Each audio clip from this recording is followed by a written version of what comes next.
feel like the music's a little loud. How's the music compared to me, everybody? Is it super loud or is it just fine? What's up, Lunar Slate? How we doing?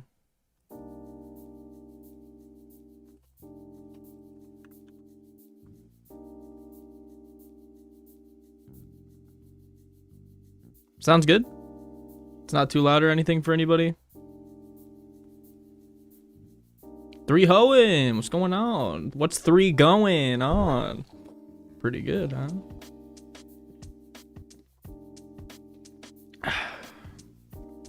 How's everybody doing tonight? I'm finishing up my dinner before we get started. I'm eating one of my favorite things on earth, pineapple brats.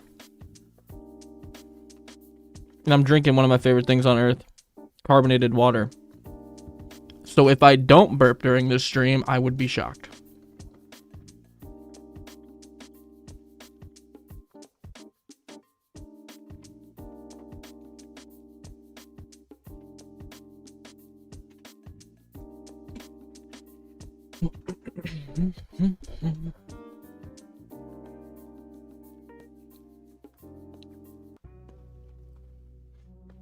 How you guys doing tonight?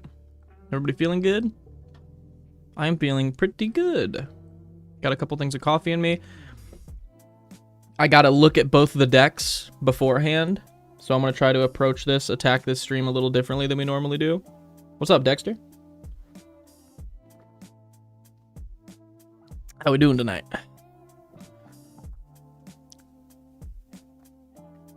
I got a carbonated water, some coffee, and pineapple brats, dude, so I'm going out like a king. It would appear.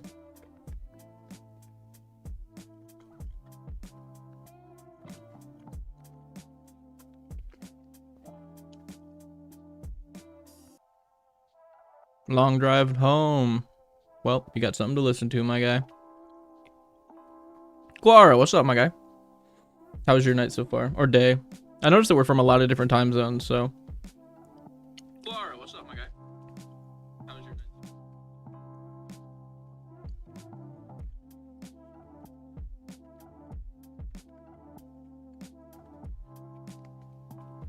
Let's get my stream pulled up on my phone real quick.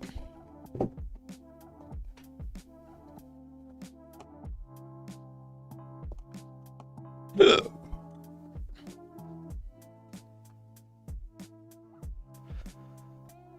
2 a.m. right now, chilling. And you? Oh, nice. Thanks for checking us out, my guy. I'm so bad at staying up late anymore. Now that I've turned 27, I'm an old man. I genuinely hear people staying up late and I'm like impressed. I'm like, damn. It gets like 9:30, 10, and I'm like, you guys know if you've played Magic, if you've played tabletop sim with me, around that time I'll be like, into the mic like non-stop while I'm playing.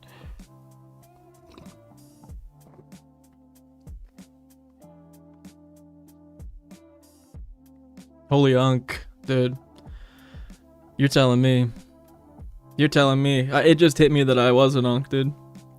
I was thinking about it the other day. I think I told this story on the last stream, but I was in the card shop and I was gonna walk up to these two like younger kids. They were probably 18, 19, and be like, "Oh, what are you guys building? That's really cool. That's sick."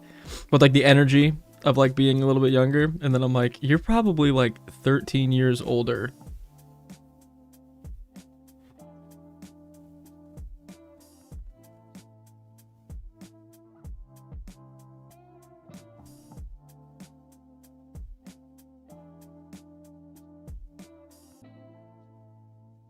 Sorry, I just got a text.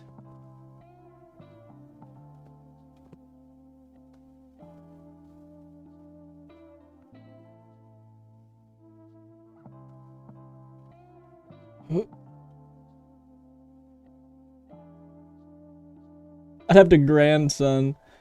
I was trying to write grab some. And it wrote grandson.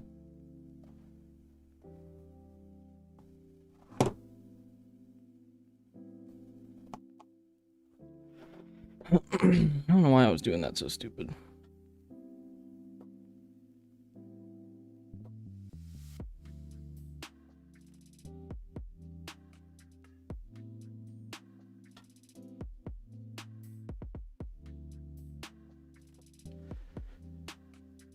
Dude, okay, so watch.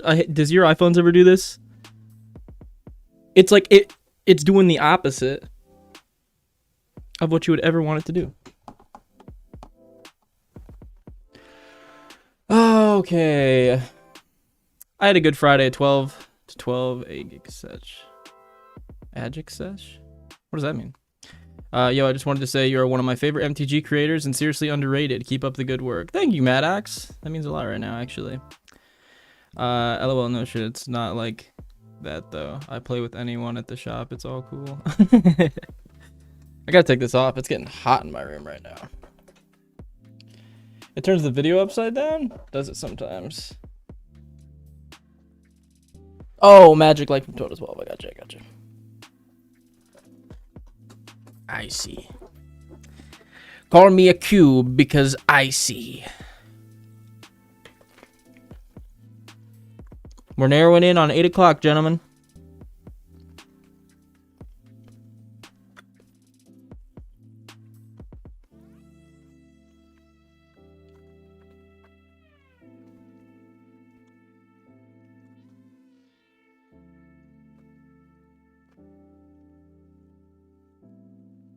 Oh my gosh.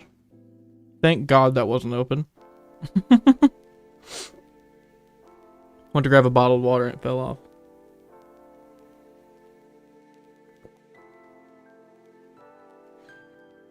Oh, I love a good Hawaiian veen. Nothing like a Hawaiian veen. I have such a small gate. Like the amount I can open my mouth because of TMJ. The other day I got one of those candies where you put it in your mouth and then you pop it. I couldn't even fit it in my mouth. I literally popped it and nearly choked to death.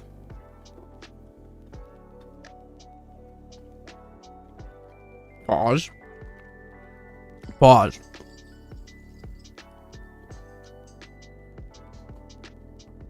Everything look good? Everything sound good before we start officially rolling, everybody? Did everybody say hi to everybody? Like it's like a church right now. I want everybody to say hi to the person to your left. I want everybody to shake the hand of the person behind you. I want the chat to get familiar with each other. Guara, have you ever met Maddox? 3 Hoenn, have you and Dexter ever talked? I don't think so.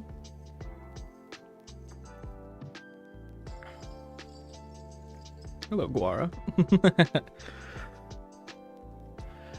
What time is it for you right now, Maddox?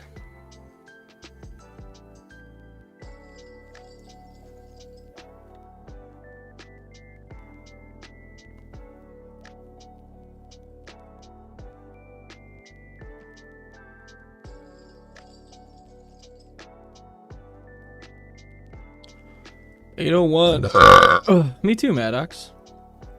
We're in the same time zone, my guy. Burp. Burp. Burp. I'll get these out before we officially start here.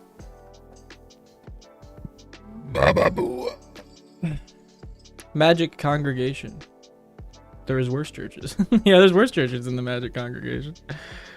All right. Welcome to the Friday Night Deck Reviews, where you guys submit your decks and I review them, and it just so happens to be Friday night every time we do that. We've got 2 decks today. We've got Bruh Muncher's Weenie Wonderland deck, which is just, the joke writes itself. It's low-hanging fruit at that point. I can't even go for it. And we got the Dexter Kennedy, who's in chat, who submitted the good, the bant, and the ugly Treva the Renewer deck. And this one is Rigo Streetwise Mentor, by the way. We're going to be starting with Bruh Muncher's Weenie Wonderland deck, so let's get into it here with his submission. Deck's name and commander: Rigo Streetwise Mentor, Weenie Wonderland. The strategy and theme of this deck: ramp and generate a bunch of 1/1s and attack to draw cards. The power level is optimized casual. The win condition is Crater Hoof and Akroma's Will, naturally. Favorite interaction: anything that lets me ramp and make a ton of tokens. You're a man of simple pleasures, and I respect that. What do you hope to get from the review? To show off my deck, to get some new card recommendations, then to get help cutting cards from my deck. Well, we're good at that. And they are a Patreon member, so thank you, Bruh Muncher. And we will look at your Rigo Streetwise Mentor deck. Let's get into it, everybody. Bruh Muncher, you wouldn't happen to be in chat, would you? Yeah. This is a full-ass song.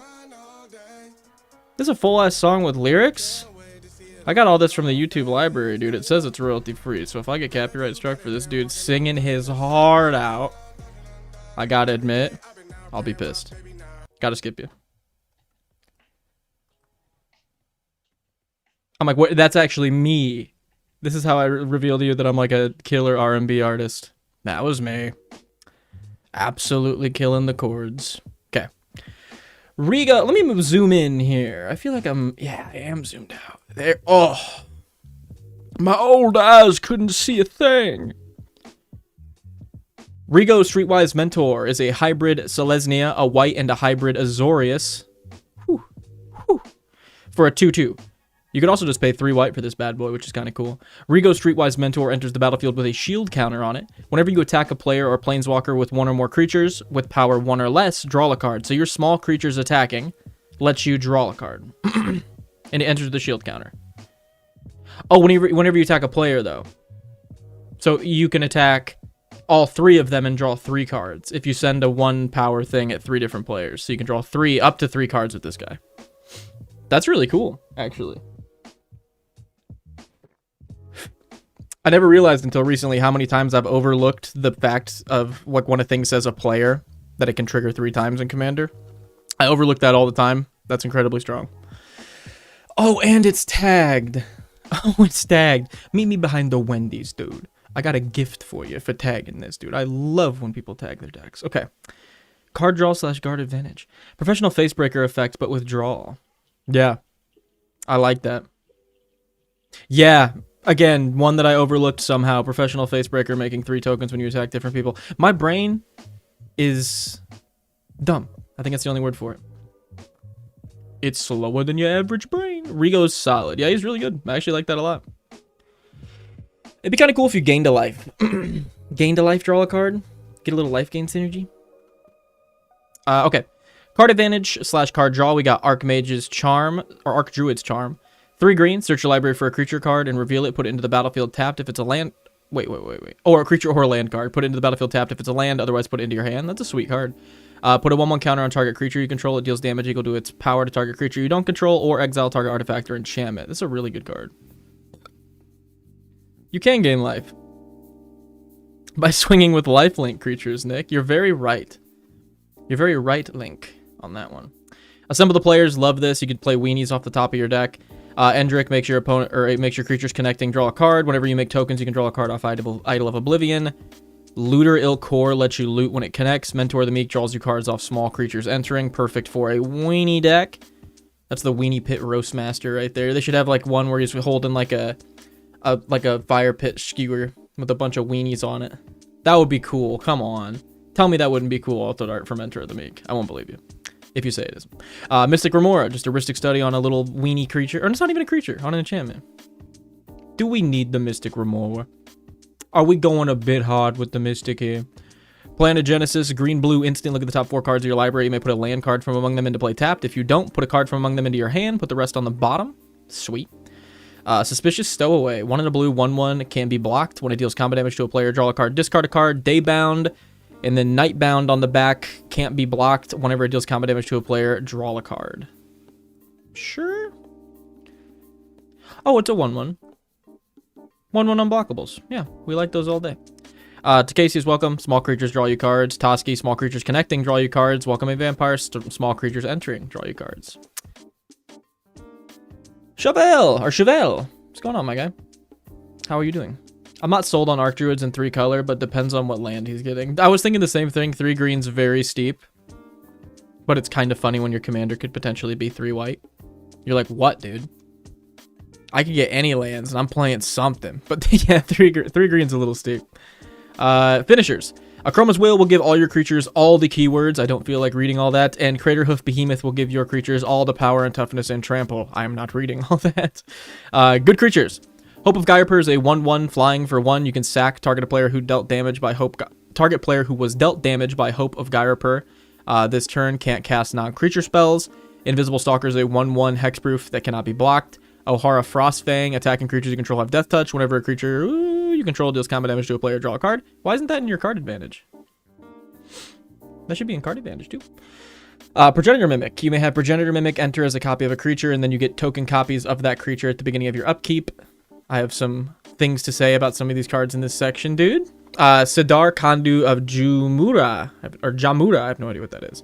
2 a green white for a 2/5 flanking. I have no idea where that is. I don't know my Magic geography. I don't even know my real geography, but I especially don't know this fantasy-ass geography, I'll tell you that much. Flanking. Creatures your opponents control without flying or reach can't block creatures you control with power 2 or less. That's actually really good. That's really good. Damn. Partners. Damn, that's a very good weenie card. I've always overlooked it because of the flanking, and I'm just like, I just don't want to mess with flanking. Oh, you heard that? That's really good in the weenie deck. Damn. Yeah, Rigo with White Devotion would be funny. Jamura is somewhere in the Mirage expansion. That tracks. Slitherbade, little 1/1 for 1 that's unblockable, or 1/2. And then Tetsuko, a little 1/1 or 1/3 for 2 that makes all your creatures with power 1 unblockable. Protection, we've got Heroic Intervention. Moogle's Valor gives all your stuff indestructible and makes you a bunch of 1/2 Moogles. And Rootbound Defense is 2 and a blue, populate, creatures you control gain indestructible. As far as ramp's concerned, we got Arcane Signet, Archdruid's Charm, Arvicen's Pilgrim. I was going to say Archdruid's Pilgrim. Awakening Zone. Awaken the Woods. Jeez, I'm all out of it right now. Elvish Mystic, Brigid, Clatchin's Heart, Bloom Tender, Birds of Paradise, Galagreeters, Lanelorel's Noble Hierarch, Open the Way, Spring Leaf Parade, Sky Serpent Seeker, which is an absolute banger, by the way. Just saw this card the other day. Super big fan of it. Sakura Tribe Elder, Planner Genesis, and Wayfarer's Bauble. As far as removal is concerned, we got some counter spells with an offer you can't refuse, Arcane Denial, Counterspell, Siren Storm Chamber, Artisan of Refusal. Then we've got some good old-fashioned removal with Archdruid's Charm, Dusk, Beast Within, Haywire Might, Raise the Past is not removal, but very good recursion. I like that. Path to Exile, Swords to Plowshare, Sundering Growth, the Battle of Bywater for some board wipes, and Oko, Thief of Crowns.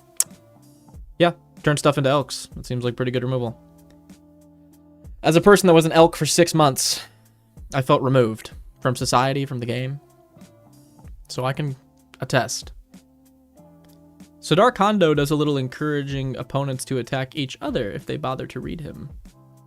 Yeah, with the flanking. That's why it sucks for me. It also encourages them not being attacked if they don't bother to read him. Because when it's across from me, I'm just like, I just won't swing at you. I don't want to do the flanking thing. Okay, so token generators. Here's the real meat of the deck. We're trying to make a bunch of 1/1 tokens as well.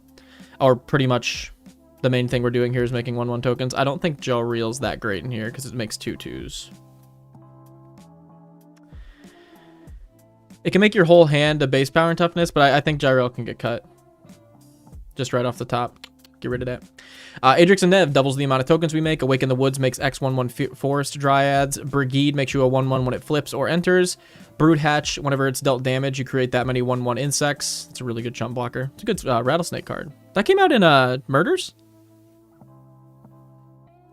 That looks like an old school card. That's sweet. Doubling Season doubles the amount of tokens you make. Grand Crescendo makes you a bunch of tokens, gives your stuff indestructible. Hazda Marshal is another one I think you could cut. 1 for a 1/1. Whenever it and at least 2 other creatures attack, you make a 1/1 with lifelink. I think I've got some better suggestions for that. Jariel, again, I think you can cut it. Makes you a 2/2 when you draw your second card and turns your whole board into an XX equal to your hand size. Sure. 1, I don't think the second ability is that great of a win con because it doesn't give your stuff evasion, so I think you could run better cards than that. And 2, it's making 2/2s and your commander cares about 1 power. So I think Jariel can get cut. Mischievous Mystic makes you 1/1s when you draw your second card. Are you drawing your second card? Yes, you are, because your commander gives you the draw trigger when small stuff attacks. Doi, Nick. It's very good. It's actually perfect. Moogle's Valor makes you a bunch of 1/2s and then gives all your stuff indestructible. Whenever you cast a creature spell, Alltech Matter Weaver will make you a 1/1 gnome. Rabble Rousing gives you 1/1s equal to the amount of attacking creatures you control whenever you attack. And then if you have 10 or more creatures, you get to play something that you hid away. It has Hideaway 5. Rabble Rousing is nuts. Absolutely nuts. Every time I read this card, I'm like, yeah, Buck's pretty crazy. I've never been an elk for more than 6 minutes. Dude, it's hard to stay in elk form. You feel really removed when it happens. Good night, Triano. Hope you have a good one. I think Mirror Entity would be goated in this deck. You could still get the draw from Rigo and then activate the ability after blockers. Ooh. This is why we keep you in the chat, 3 Hoenn. 2 and a white, 1/1, so it interacts with your deck really well. Turn all your creatures into XXs by paying X. So when you attack, you can get the Rigo trigger, because all your stuff will still be 1/1s, but then after that trigger happens, you can activate Mirror Entity to change your whole board, which I think is actually, now that you brought that up, what he's going for with Joriel. So I think you take out Joriel for Mirror Entity. That seems like a clear swap out. I like that. Rootbound Defense populates, gives your stuff indestructible. Springleaf Parade makes you X changelings, and then creature tokens you control can tap for mana.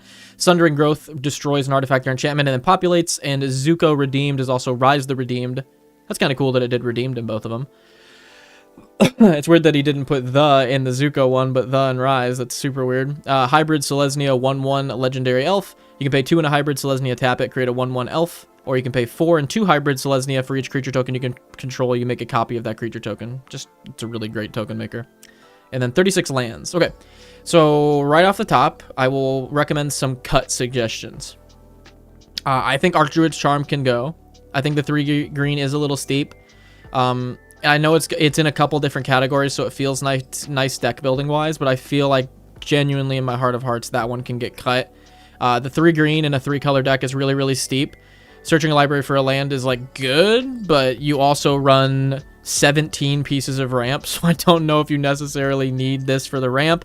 The removal is okay for 3 green, but you also run 15 pieces of removal, so I feel like on that case as well, you're kind of good on it. And then having it fight something is just removal again, and you really don't care about giving a 1/1 counter to something because you want your stuff small. So I think Archdruid can go. I don't think that really has a place here. The other thing that I was going to say, I took notes before this to talk about some stuff. Okay. I wanted to talk about Invisible Stalker, Slitherblade, and Tetsuko. Okay. I like the looters up here. These 2 that are unblockable that give you looting because they're also doing like the whole card advantage looting, card fixing thing. I think that's just like fine to run those. And they're also 1/1 unblockable, so they help trigger Rigo. I think those are doing enough that they're fine in this deck. I think these ones, like the ones that are strictly just small creatures that are unblockable, I think if you ran cards that made more 1/1 tokens, that would be infinitely better than Slitherblade. It would be infinitely better than Tetsuko, Invisible Stalker. Actually, Tetsuko can stay. Now that I'm thinking about it, Tetsuko with the 1/1 tokens is actually nuts, so completely forget what I said about her. I think Invisible Stalker and Slitherblade can definitely be cut, as well as Hope of Gyroper. So I think these 3 can get cut because they're just here to be small creature that gets in to trigger Rigo, which is fine. But like, I think if you run stuff and you lean more into the 1/1 token aspect, not only will it make Tetsuko better, it'll make all your Orin Fangs better. It'll make your whole strategy of like Mughals Valors and Rootborn defenses better. It'll like lean more heavily into that strategy and make your deck play more efficiently, in my eyes. It feels like a small enough package that you won't really miss it that much, and you could replace it with some really good bangers. So I have a couple that I want to suggest here. I think Springheart and Nantuko is busted in this list. 1 and a green, 1/1 bestow. Enchant creature gets +1/+1. You're not going to be bestowing this on anything. You could, and I'll bring that up in a minute. But if you don't bestow it on anything, it is a 1 and a green, 1/1 with landfall. Create a 1/1 green insect. So every land is going to make you a 1/1 insect on a 1/1 that comes out turn 2. That's an insane amount of like token 1/1 value in a deck like this.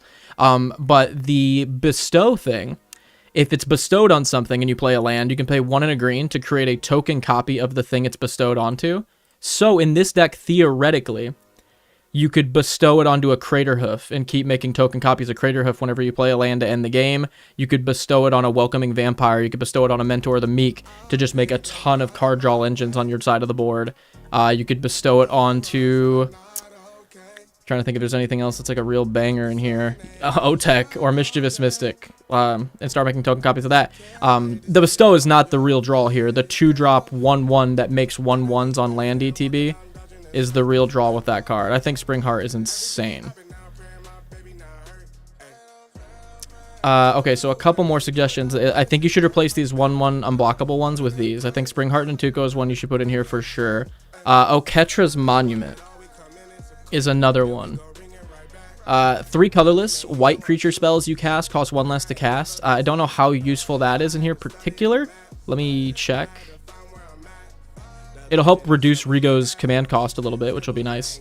You run 1, 2, 3, 4, 5, 6, 7. That one really doesn't count. You run like 6 creatures that are white. So that part of it's not really the draw. Whenever you cast a creature spell, create a 1/1 white warrior. So all your spells turn into warriors. But if that one doesn't interest you, I think Torrens is also a really, really good one. Fist of the Angels, 1 a green and a white 2/2 training. Whenever you cast a creature spell, create a 1/1 green and white human creature token. The thing is, you run 33 creatures. So Torrens will like output a ton of tokens for this deck. So I think that is definitely one you go for here. Let me see what chat's saying here. Jubilation. 5 and a green, 5/5. When this creature enters, creatures you control get +2/+2 and gain trample until end of turn. Encore for 7 and 2 green. That's a good ender in a token deck, I'll tell you that. Jeez. Hey, call the copper codes. Love that. Love shouting this card out. It's a great one. 2 and a white, instant strive. So for each additional opponent you target, it costs 1 and a white more. Choose any number of target opponents. Create X 1/1 white human soldier tokens, where X is the number of creatures those opponents control. This card is so good at making tokens. You can pay 5 mana, choose 2 players that in total have 13 creatures. And you're like, yeah, I'll pay 5 mana to make 13 1/1s. That seems fine. So that was the first thing I wrote down. Was scrap the... Let me try to find him again. Scrap the Invisible Stalker, scrap the Slither Blade, and scrap the Hope of Gyroper, and replace them with the Oketra's Monument, Springheart Nantuko, Torrens, Fist of the Angels. I think those are going to be better in this deck. I just think those play better in my eyes. Let me see what else I wrote down here. So I think you actually take out Rootborn Defense. Because it's okay. Like, don't get me wrong. It's nice to protect your board when you're running a deck like this. But you also run Mughals Valor, Heroic Intervention, which are both infinitely better than Rootborn Defense. Getting 1 more creature token isn't like that great of an addition.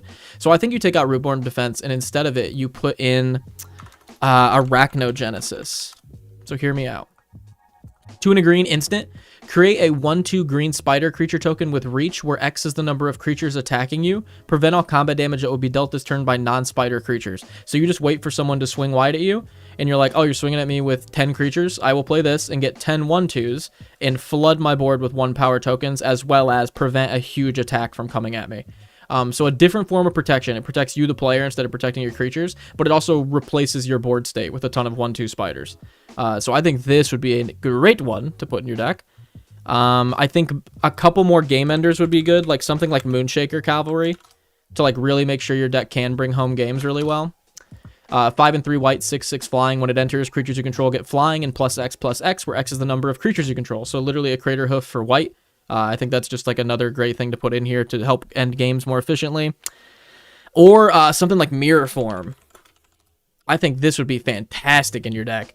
Each non-land permanent you control becomes a copy of target non-aura permanent. Again, like 3 Hoenn was saying in chat, you can attack with all your stuff that's 1 power, get your triggers from Rigo, and then after those triggers happen, play Mirror Form to turn your whole board into a really powerful creature, and then smack somebody. So that's like a super good way to win the deck or win the game in a token deck. Let's see.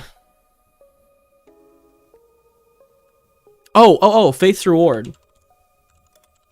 This was a deep cut that I wanted, that I thought would be really nice in this deck. 3 and a white, instant. Return to the battlefield all permanent cards in your graveyard that were put there from the battlefield this turn. I think this is actually pretty solid. Seeing that you run so many creatures, it just seems good to me, because it's like you can set up this wide board state, and then if someone tries to nuke it, because like that's going to be the #1 counter to a token deck, is someone trying to board wipe, and then now you have like a thing you can play to be like, oh, not only did you not board wipe, I get back all my creatures, a lot of which make tokens. Or, now that I'm thinking of it, you could go the Wrapped in Vigor route. If you want to be really devious. 1 and a green, regenerate each creature you control. So regenerating causes the creature to not leave the battlefield. Instead of dying, it just taps. So your tokens won't leave the battlefield. You'll literally be able to keep your tokens in response to a board wipe, which is really, really good, actually. And any kind of like, oh, I guess you don't care about buffs, so 1/1 counters sticking doesn't matter for you with Wrap and Vigor. But Wrap and Vigor is a pretty good thing to stop board wipes. I think both of those are really good cards that would be pretty nice in this deck. I don't know how great. Now that I'm really looking over at them. Adeline Resplendent Cathar.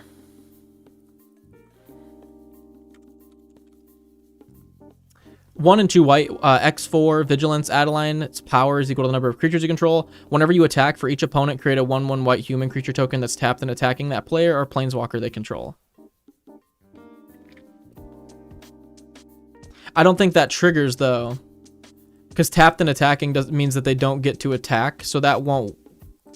It's still good, because it's still going to make a bunch of 1/1s that you can trigger Rigo with later. But it's so weird to me that it doesn't trigger Rigo immediately because they're already attacking. It's still good, though. You know what I'm saying, 3-0? And it's still a great card in this deck. But, like, the fact that it's that weird almost makes me not want to run it. Dusk Dawn. 2 and 2 white sorcery. Destroy all creatures with power 3 or greater. Or Dawn, Aftermath sorcery. Return all creature cards with power 2 or less from your graveyard to your hand. It's not bad. I wish it was to the battlefield. That's kind of crazy that it's to your hand. Oh, there's some more stuff. Sorry. Azuri's Predation. Azuri's Predation's okay, but it's making 4/4s, so it doesn't really play into the Rigo thing. But it does play into the token thing. And the fact you run Doubling Season actually makes Azuri's Predation kind of a nuts board wipe. Because if it, like in total, if all your opponents have 12 creatures, you're going to make 24 green Phyrexians. So that actually might be worth it, now that I'm thinking about it. Did they have Starry-Eyed? Oh, gosh. Here's the burps. There's the sausage burps. Did they have Starry-Eyed Skyrider? I don't even know what that is. 2 and a white, 1/3 flying. Whenever this creature attacks, another target creature you control gains flying. Attacking tokens you control have flying. That's not bad. The fact that it is a 1/3 makes this definitely playable in this deck to me. I like this. If it wasn't a 1/3, I would say no, but the fact that it's a 1/3 makes it like very playable in Rigo to me. How many of the tokens that you're making are white? Actually, important question, because I will suggest a card I suggest to way too many people when I'm looking at decks. Let me see. Token generation. Green and white. Green and white. I think you should cut Hazda, so I'm not going to count that. Moogles are white. Ozolek makes colorless. Rabble Rousing makes green and white. Sundering Growth just populates. This makes green and white elves. Colorless shapeshifters. Yeah, I don't think you run enough ones that make white to justify recommending Brave the Elements. But if you are in a token deck where most of your tokens are white, I will recommend Brave the Elements to you. Because for 1 white, you can give all your white creatures protection from the color of your choice until end of turn. This is such a good way to get game ends for 1 white mana in token decks. If most of your tokens that you make are white, Brave the Elements is actually a very good one to test out. What about, what's her face? The Delny. 2 and a white, 2/2. Creatures you control with power 2 or less can't be blocked by creatures with power 3 or greater. If an ability of a creature you control with power 2 or less would trigger, that ability triggers an additional time. Yeah, you just get an additional Rigo. Was this not in there? I didn't see Delny, but maybe we... I didn't see Delny. I think Delny goes in here. I don't think Delny goes in here. It's a weenie deck. Of course Delny goes in here. But you get evasion, you get double your triggers. Like, it's very good. Gossip's Talent. Last level can allow you to swing out and then blink the creatures so you have blockers. But the thing is, if we're going tokens, are we going to be able to blink creatures? Whenever a creature you control enters Surveil 1, that's really good with tokens. You get to just fix your draws. Whenever you attack, target creature with power 3 or less can't be blocked this turn. That's very good. Whenever a creature you control deals combat damage to a player, you may exile it, then return it to the battlefield under its owner's control. Yeah, you could hit some of our non-token stuff with the last part. I think those first 2 parts are very good in the deck too, though. So I could definitely see that having a place in here.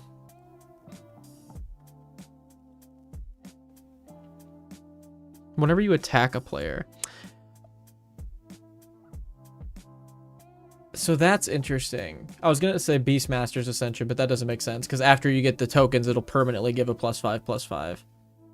Are there any cards that just give your board a buff when they attack that are in these colors? Because if we could, like, stack the triggers, that would be kind of a cool card to run.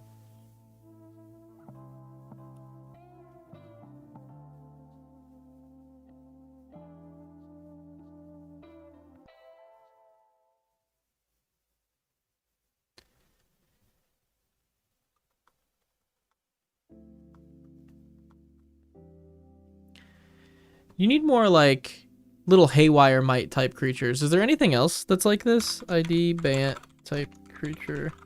Oracle. Destroy.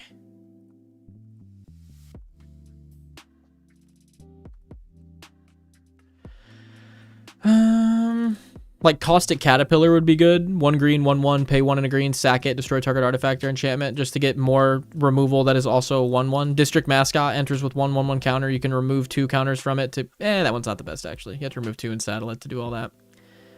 Something like Curious Farm Animals. 1 white, 1/1, enters, gain 3, pay 2, sack it, destroy up to 1 target artifact or enchantment. I think a couple creatures like that wouldn't actually be bad in here. Like a Giant Killer? Giant Killer seems great. Chop down, destroy a creature with power 4 or greater instant, and then you can play it afterwards as the Giant Killer, which is a 1/2, that you can pay 1 and a white to tap it and tap target creature. That seems great. Lock down big stuff with the tap, kill big stuff with the instant. Have a 1/2 when you play it. Galagreeters is an interesting one, because Galagreeters will buff itself into not being a 1 power anymore. But it also will spit out treasure tokens and gain you life, which I think is definitely worth considering. Would the Newt be viable in here? Oh, Archmage's Newt? It's a 2/2. Is that the one you're talking about? It's a 2/2, so I'm not sure. That's a little weird. Or maybe that's not what you're talking about. Maybe there's another Newt that's a 1/1 that's getting baller.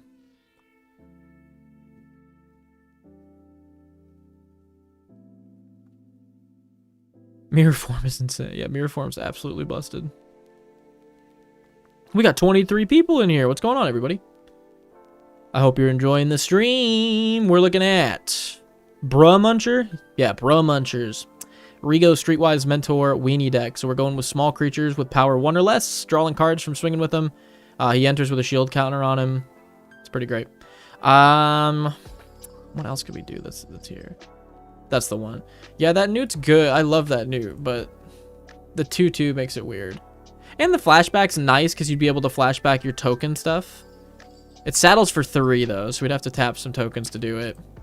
Maybe. Being able to flashback some of those stuff that makes tokens seems pretty good. What bracket? I would say 2. It runs Craterhoof. It's a token deck.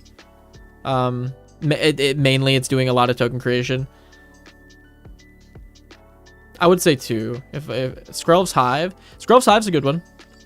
I cut Skrelv's Hive just because they can't block, which really got on my nerves. A ton of people were getting through, and I was like, Skrelv's Hive felt like a rattlesnake card, but it wasn't because I couldn't block with the things. But if you're just in a deck that cares about making 1/1s, which this deck is, that's incredibly good. Just making a 1/1 with a Toxic 1 on your upkeep. As long as your opponent has 3 or more poison counters, creatures you control have Toxic and Lifelink. That's a potential game ender too. I like that. That's actually not bad. I've never read that second part. I don't know how. That's really good. Junkwinder, maybe? 5 and 2 blue, 5/6 affinity for tokens. Whenever a token enters the battlefield under your control, tap target non-land permanent and opponent controls. It doesn't untap for as long. That's actually pretty good. A potential 2 blue, 5/6 that'll just help make your tokens tap creatures so that the other tokens that can attack can get through now. Seems very, very good. Especially with like the mass token creations we have in this deck. Like if we play Grand Crescendo where X is like 6, make 6 1/1 tokens and then tap 6 things and lock them down for a couple turns is actually really good value. Let me look at my... Where's my Arna deck?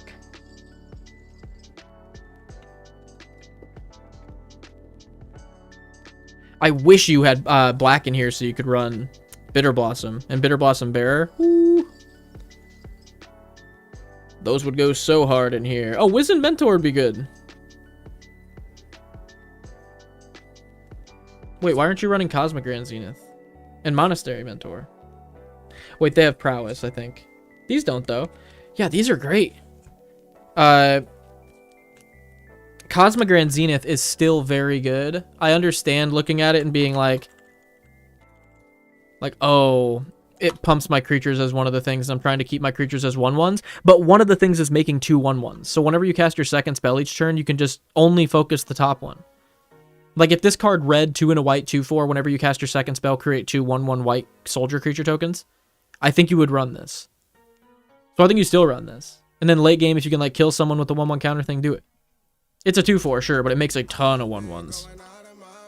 But if you want something safer, I think Wizened Mentor is, like, a goated card.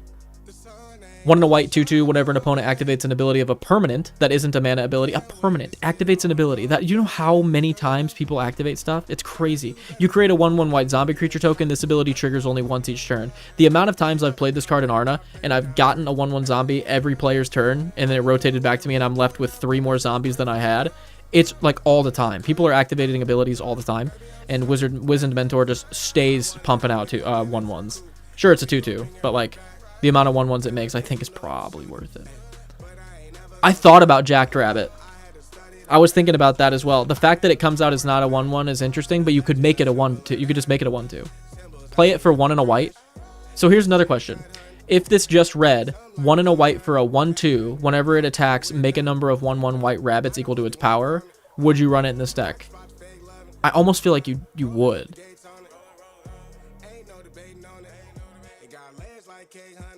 Oh, hey, what's up, Jamie? What's going on, my guy? You're some deck reviews, more like deck repews. Got him, dude. Got his ass.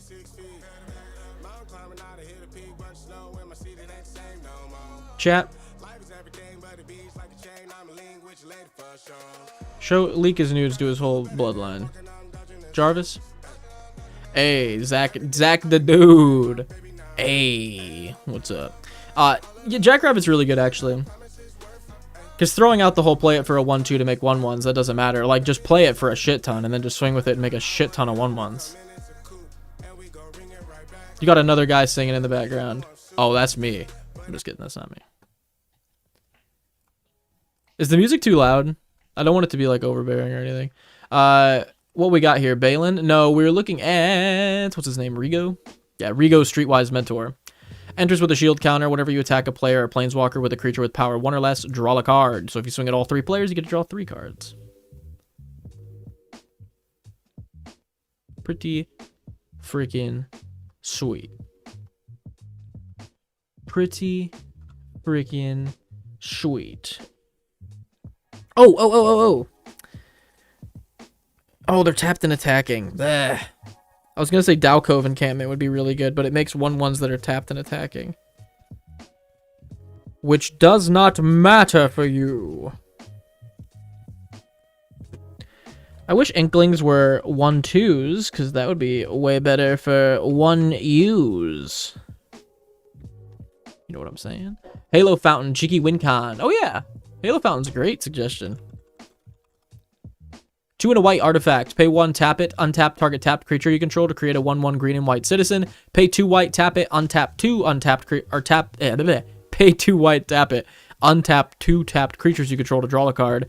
Pay 5 white, tap it, untap 15 tapped creatures you control to win the game. Yes. Yeah, that's a really good one. I don't have to say that's a good one. That's just a good card in this deck. You're going to have 15 tokens all the fucking time. I need to get a Halo Fountain for Arna as a win con, because that deck makes a ton of tokens.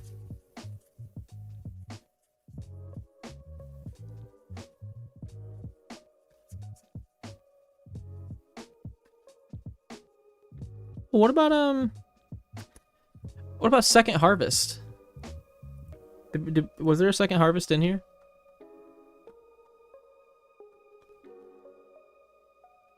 No, Second Harvest would be great. Instant speed, 2 and 2 green. For each token you control, create a token that's a copy of that permanent.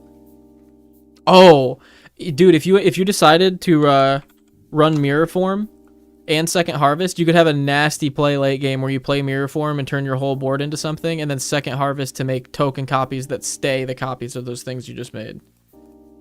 Turn all your tokens into the most powerful thing on board, then make permanent copies of them. That'd be gross. Yeah, why is Skull Clamp not in this deck? Did I, like, go over it or something with the card draw? Yeah, Skull Clamp's made for this deck. Throw it on your 1/1s, draw 2 cards.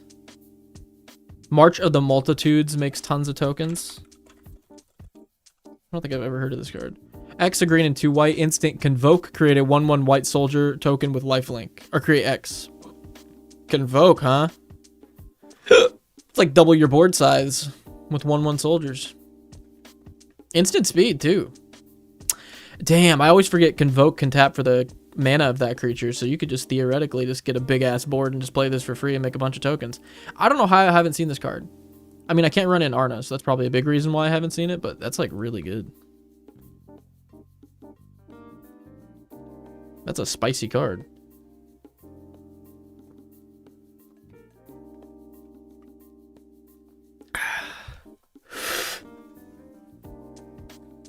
And you can get it for under $1. When did this come out? Guilds of Ravnica. That tracks. Nomad's Assembly is also good, but expensive mana-wise. Is that the rebound one? Yeah, this thing's sick. I haven't seen this in a while. 4 and 2 white sorcery, put a 1/1 core into play for each creature you control, and has rebound. So I mean, like, double your board size with 1/1s and then double it again. Listen, I'll say it once and I'll say it again. If you're playing casual commander, like, I think things being expensive mana-wise is okay if that thing is literally going to warp the game in the next couple of turns, which, like, in casual commander, Nomad's Assembly will. Double your board size and then double it again. I think 6 mana is definitely worth doing that. If you're in, like, a high power pod, like, sure, no, but, like, casual's so fun. You just get so many turns to do fun stuff. Like, let yourself have fun and do fun stuff. That's what I've been learning. I'm trying to take it way too seriously with, like, my Taval list, and, like, I'm getting punished for it in games, like, because I'm like, man, I'm just running the most, like, I'm gonna reanimate this and do this, but I'm like, you're not having fun with the Taval deck anymore. You know what I mean? Like, I need to spice it up and have some fun with it, which I'm working on a video about talking about that. So, watch out for that. 6 mana cards still have their place in bracket 3 and bracket 2. 100%. That's exactly my point. It's a great way to sum it up. Bracket 2, bracket 3, high mana cost stuff definitely has a place if it's literally doing a big, powerful, cool effect like this. Yo, Nick, what's up, man? What's going on, Alex? How we doing? Harvest season for insane ramp. Harvest season. 2 and a green. Search your library for X basic land cards where X is the number of tapped creatures you control, then put them into the battle. What? Wow. So in a token deck, it's like, hey, filter out all your land draws and just draw gas for the rest of the game. That's fucking crazy. For the common good, tokens indestructible until your next turn. Oh, this is good. 2x and a green sorcery. Create X tokens that are copies of target token you control. Then tokens you control gain indestructible until your next turn. You gain 1 life for each token you control. It's a great card, especially if you have, like, really powerful tokens in the deck. I don't know necessarily if it goes in this deck because most of our tokens are going to be 1/1s. I do really like that card, though. Is there a deck / permanent / type of card archetype that you haven't been able to figure out?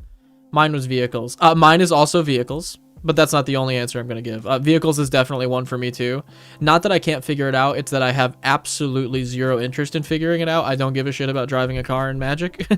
I don't give a shit about driving a car in real life. So, why would I do it on cardboard?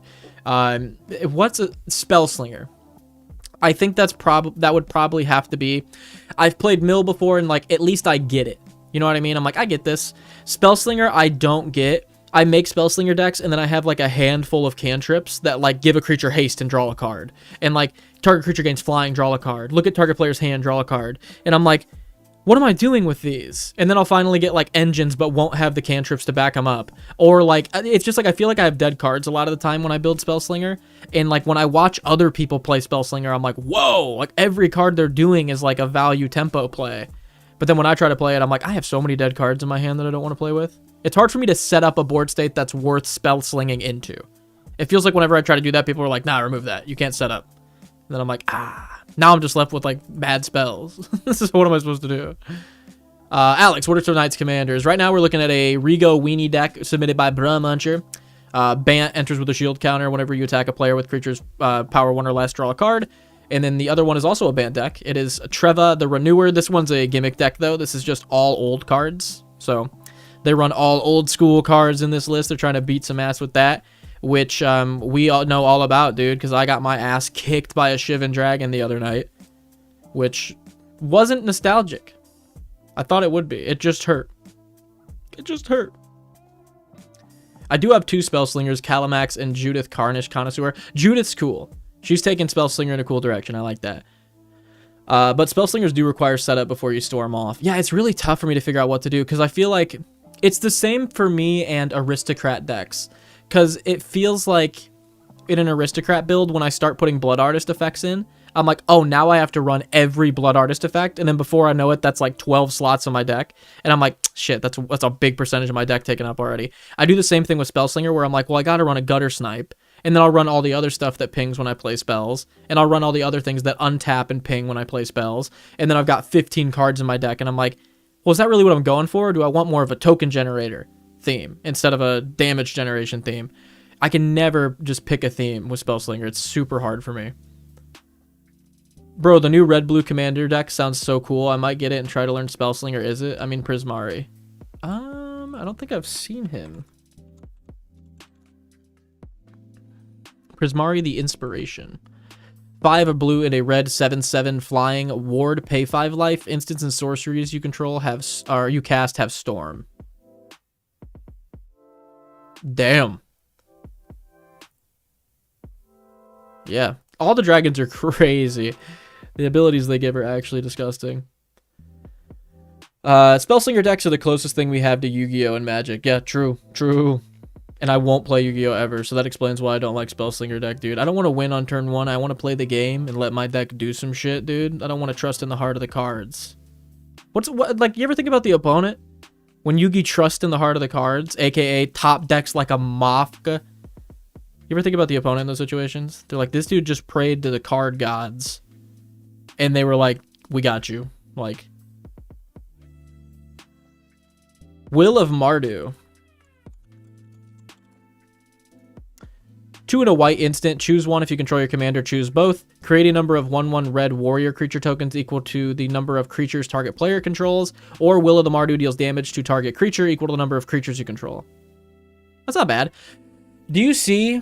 It's like that meme. It's like, do you see what they have to do to mimic 1/8 of our power? This like reminds me of that with Call of the Coppercoats. Call of the Coppercoats is so good. Will the Mardu just does it for one thing, and they're like, that's a rare if we just staple on like a one-time fight ability onto it as well.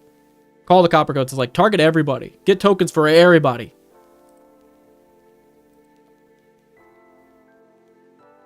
Yeah, RNGesus, literally. Praying to RNGesus, and it comes up a nat 20 every time for Yugi. To me, both decks, Aristocrats and Spellslingers, are all about ratios. I have 12 Drainers in my Aristocrat list and 12 Pingers in Judith. Yeah, I can't do that in decks. Decks that like require me to run such a large number of like a package just like built in, or it's not a me thing. My whole deck has to be like a, ooh. Maybe that's not true though. Maybe I just don't like those strategies. Because I guess you could say the same thing for Reanimator. So I guess I just don't like Spellslinger. It's just not a me thing. Also, apologize in advance, no tags in Treva. No, you're good. It's a gimmicky enough deck that, like, I really don't mind if there's not tags for it. Like, I'm just looking at old cards. We're just going through old memory lane with this one.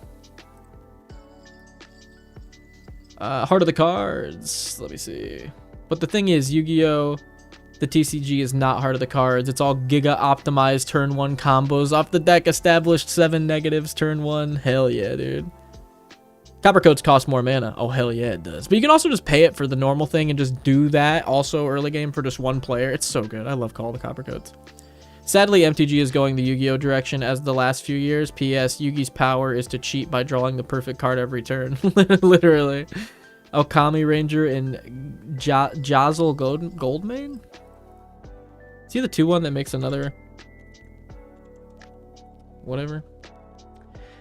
Jazzle Goldmane, 2 and 2 white, 4/4 first strike. Attacking creatures you control get +X until end of turn, where X is the number of attacking creatures you control. Again, this is cool because you can just trigger Rigo to give you the card draw for you attacking with 1/1s, and then after you get that trigger, activate Jazzal, which is really, really nice. Okane? Did I get that right? Okane Ranger. 4 hybrid Selesnya for a 2/2. Tap it. Creatures you control get +1/+1 until end of turn, or you can pay 4 hybrid to create 2 1/1 white human creature tokens. That might be a little slow. Giving your stuff 1/1, I don't know how great that is. I like Jazzal a lot, though. I think Jazzal Goldmane's actually a banger in this deck. Anything that can buff your board after you get the attack trigger is great. Colony Garden. I haven't heard of Colony Garden in so long. I used to run this land in all my decks. Land, when it enters taps. Taps for a green. When it enters, create a 0/1 tapped, or not tapped, just a 0/1 green plant token. It's so good.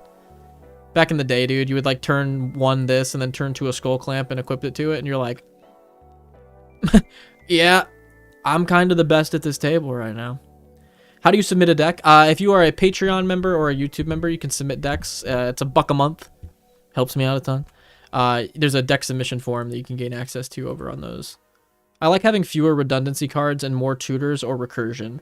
I agree in terms of recursion. I'm not a huge tutor guy. Like, it kind of makes the whole random thing of Commander go out the window for me. Because, like, even if I run 1 tutor, that's a second copy of every card in my deck. So I don't run tutors. But I love recursion. I think if you already played the card and already gained access to it, being able to reuse it is, like, extremely good. Ocelot Pride, I mean, sure. If you're not on a budget, Ocelot Pride definitely goes in here. You can watch me misspell cards all night, too. 1 white for a 1/1 first strike lifelink. Ascend if you get the City's Blessing if you have 10 or more permanents. At the beginning of your end step, if you gained life this turn, create a 1/1 white cat creature token. Then if you have the City's Blessing, for each token you control that entered the battlefield this turn, create a token that's a copy of it. So you'll get the City's Blessing immediately with this thing in a token deck, and then you just start doubling your tokens that you made every turn for 1 white mana. Sure. By the way, guys, I need help with something. What's up, Alex? Champion from Beyond for this deck? Champion from Beyond. X and 2 white. When it enters, create X 1/1 heroes. And whenever you attack with 4 or more creatures, scry 2, then draw a card. Whenever you attack with 8 or more creatures, those creatures get +4/+4 until end of turn. Yeah. This is perfect for this deck. This is exactly what I was asking earlier. If there was a card that buffs as an attack trigger, this is perfect because your stuff goes back to being 1 power afterwards. And you can stack the triggers so that you draw a card from Rigo first, then you get the buff from this. Great card draw, fills your board with 1/1s. You could just play it as a 2-drop enchantment. You don't even have to do the 1/1 thing. Champions from Beyond's great. This is a great suggestion.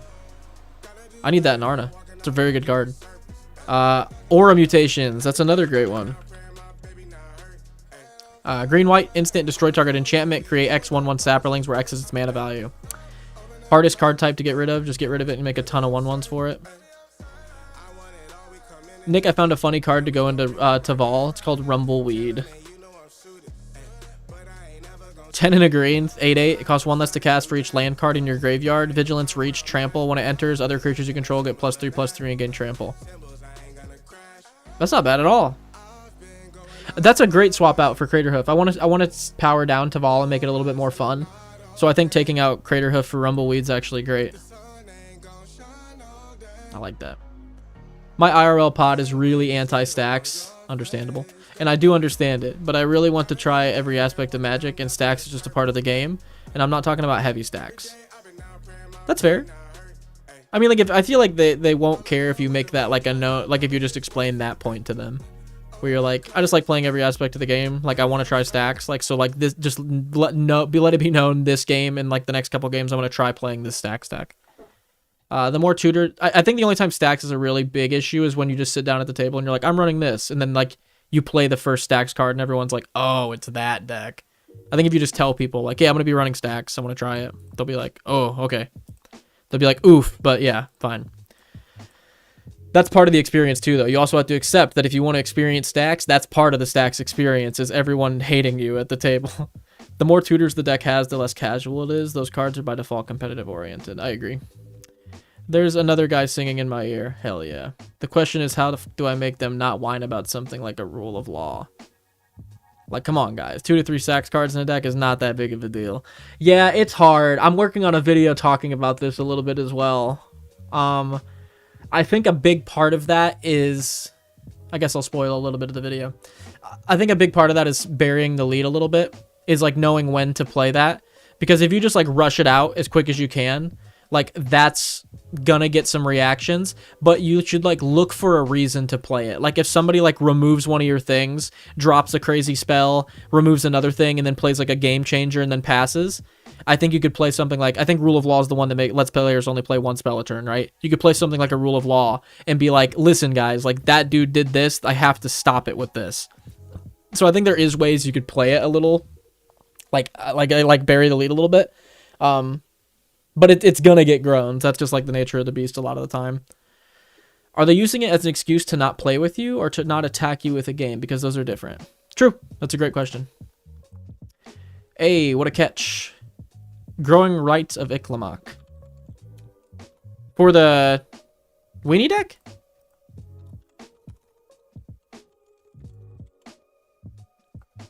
Growing Rites seems good in Taval, but we're talking about Rigo. Well, actually, Growing Rites seems pretty good in Rigo too. You flip it and it becomes a Gaia's Cradle for creatures, but it's also really good in Taval.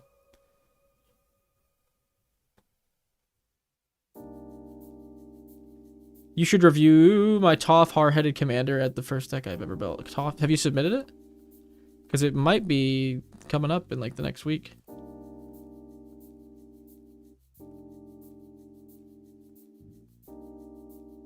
Oh, I don't see it submitted. If you're a Patreon member or YouTube member, it's like $1 a month. You could submit your decks, gain access to the deck submission form. Devout Chaplain. What the hell is that?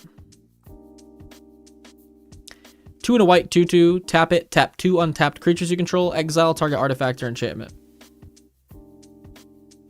That's actually some hella good removal. What the heck? That's awesome. I remember looking at this card back in the day and being like, meh. It's weird when you relook at cards sometimes and you like almost see them as completely different cards. That's how I feel about this. I'm like, you looking different, girl. You working out? You looking good. I like a rule of law in play, but I get the opponents are going to want to remove it before removing a threat sometimes. For me, I believe there is certain types of cards people don't like, then why don't they have cards in their deck to handle them instead of being childish? And they're all like, I'm not wanting to play. I agree with that totally. That was my that's why I liked really early Commander, because it felt very toolboxy. It felt like you're building your deck to try to handle as many different scenarios as you can. And then when you ran into a new one, like you got excited because afterwards you were like, how do I critique and fix my deck to adjust to this scenario? Nowadays, it's like, I'm just going to play my deck to play my deck as efficiently as possible. And if people do that, I'll be like, we'll have a rule zero talk about it. And then we won't play against decks that run stuff like this. And it's like, oh, come on, dude. Adjusting is part of it. Now they play with me anyways, and they don't target me when I'm not the threat. They just whine. Oh, they're going to whine. Whiner's going to whine. Yeah, Kryptonite, Whiner's going to whine. I wish people didn't hate my Ulalek deck so much. But hey, just like the stacks thing, you're going to get that with an Eldrazi. Even if it's a fun deck, you're going to get that with an Eldrazi. People like glaze over when they see Eldrazi, when they see a bunch of words together and the creature type Eldrazi. They're like, must kill, must take out of game. You can play a Grizzly Bears and people will ask you why you attacked them with a 2/2. Yep. That's exactly what I mean by burying the lead. It's about how you play stuff. Like if you're going to like play a certain way, like people are going to make you the target. It's human specific. Keeping Ulalek off the tap 2 untapped humans you control. I thought you were talking about this situation we're talking about in chat's human specific. I'm like, that is a human issue. Devout Chaplain's human specific. I didn't read that. Keeping Ulalek off the table isn't hate, it's respect. The thing that really triggers me is when I play a rule of law and the players that whines about it cast max 2 spells per turn anyway. Like, man, does it really hurt you that much? Yeah, that's a weird one. Like, that's just, again, that's one of those things where their eyes just glaze over and they, like, succumb to groupthink. And they're just like, I've heard people say stacks is annoying, so every stacks piece is annoying. I've heard people say Eldrazi's are overpowered, so every Eldrazi's overpowered. I've heard people say Dragon, so every time someone runs Dragon, it's the biggest threat. It's like, that those don't apply all the time. I have, like, 20 decks. I would give your choice of deck to review. I would give you your choice of deck to review. Submit whatever one you want, dude. Whatever your coolest one is. Whatever you think the chat would like. But you have to be a Patreon or YouTube member, by the way. Just to make it fair. I had open deck reviews when we first started this, and I immediately got like 64 decks submitted to the forum. And I was like, oh! So I immediately turned it on to if you're like a $1 patron or member. Just because like they came in really quick, and I was like, that is way too many decks. Yeah, had to happen. Had that happen, making a few decks. I made 10 Oathbreaker decks today, jeez, and got to appreciate cards that don't see playing Commander. What's your favorite card that you've been playing in your Oathbreaker decks as of late. Warren War Leader. We're in War Leader. 2 and 2 white, 4/4 offspring. When it attacks, choose one, create a 1/1 white rabbit, or attacking creatures you control get +1/+1 until end of turn. It's not bad. 6 mana, you get 2 things that'll start making 1/1s or buffing your board. Again, as an attack trigger, so you can stack it so Rigo goes first, then Warren. That's not bad at all. I actually like that. Now, I started Magic last November into Krenko, Yuriko, and Militia. Oh, God. So I built Y'shtola stacks. Oh, what kind of evil-ass playgroup introduced you to this game? Yuck. But I want to play with my Ugin Eye of Storms. Ugin's very cool. So I don't blame you. Elven Chorus. Is that the, like, Arachnophobia one, but for elves? No. 3 and a green. You may look at the top card of your library anytime. You may cast creature cards from the top of your library. Creatures you control have tap at 1 mana of any color. This is very good in your deck. You run 33 creatures, I think I said, and you make a bunch of tokens. So your tokens just help you play more creatures off top, which help you make more tokens. That's very good in here. Again, is a consequence of power creep and easy to use for the sake of accessibility. I said it.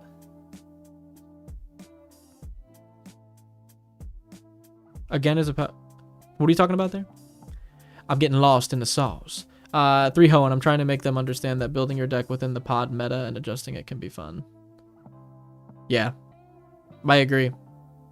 I think adjusting your deck and playing and adding cards and stuff for the pod you play with is like fine. Like, it's weird to say as a reanimator deck, but like if someone ran Rest in Peace in a deck, that wouldn't be like the end of the world for me. Like if it came out super late game and got rid of my graveyard, and like that would be like an already losing situation, so it's whatever.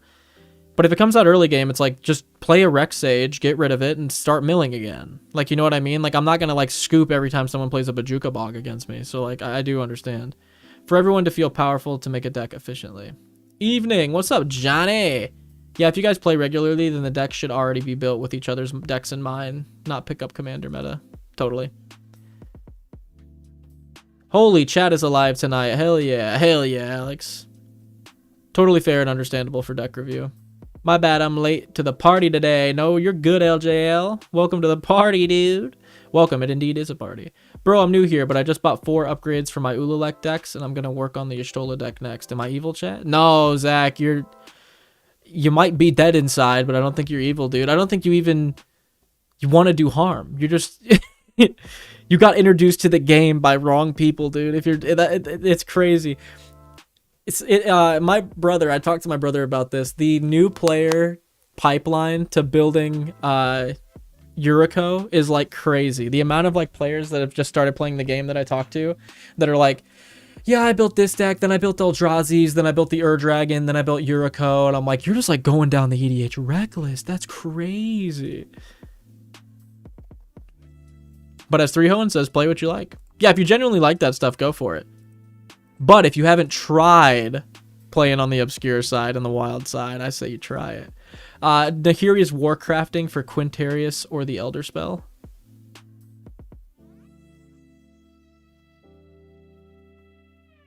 Sorry, where was that? Nahiri's Warcraft. Is that how you spell it?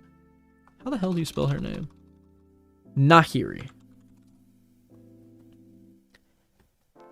Nahiri's Warcraft? That's a red card, it looks like.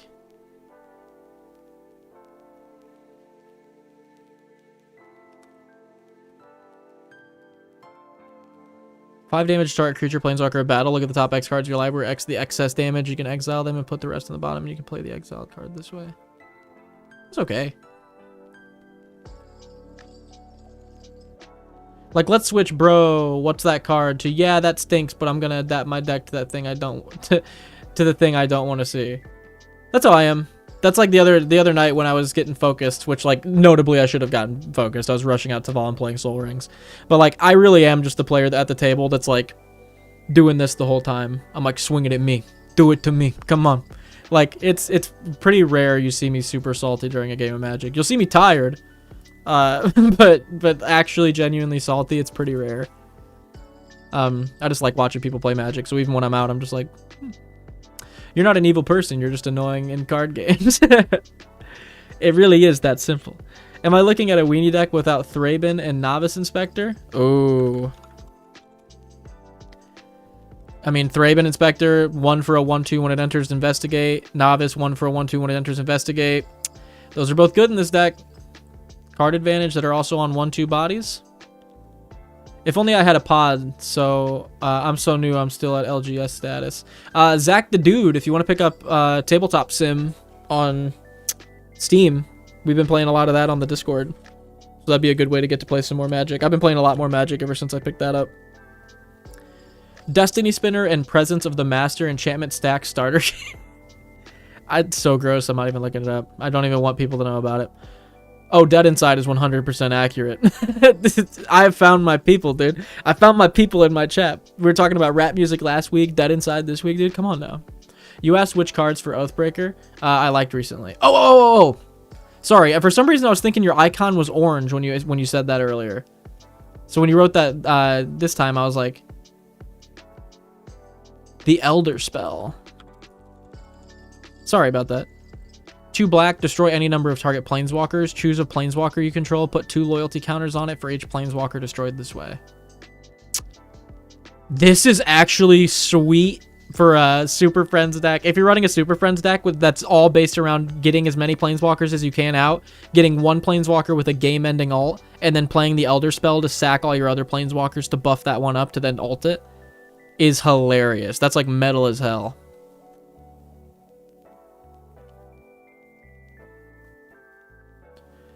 Yeah, I usually see newer players immediately going for the most broken commanders, and it's mainly due to them mainly value winning and not knowing what they want from the game yet.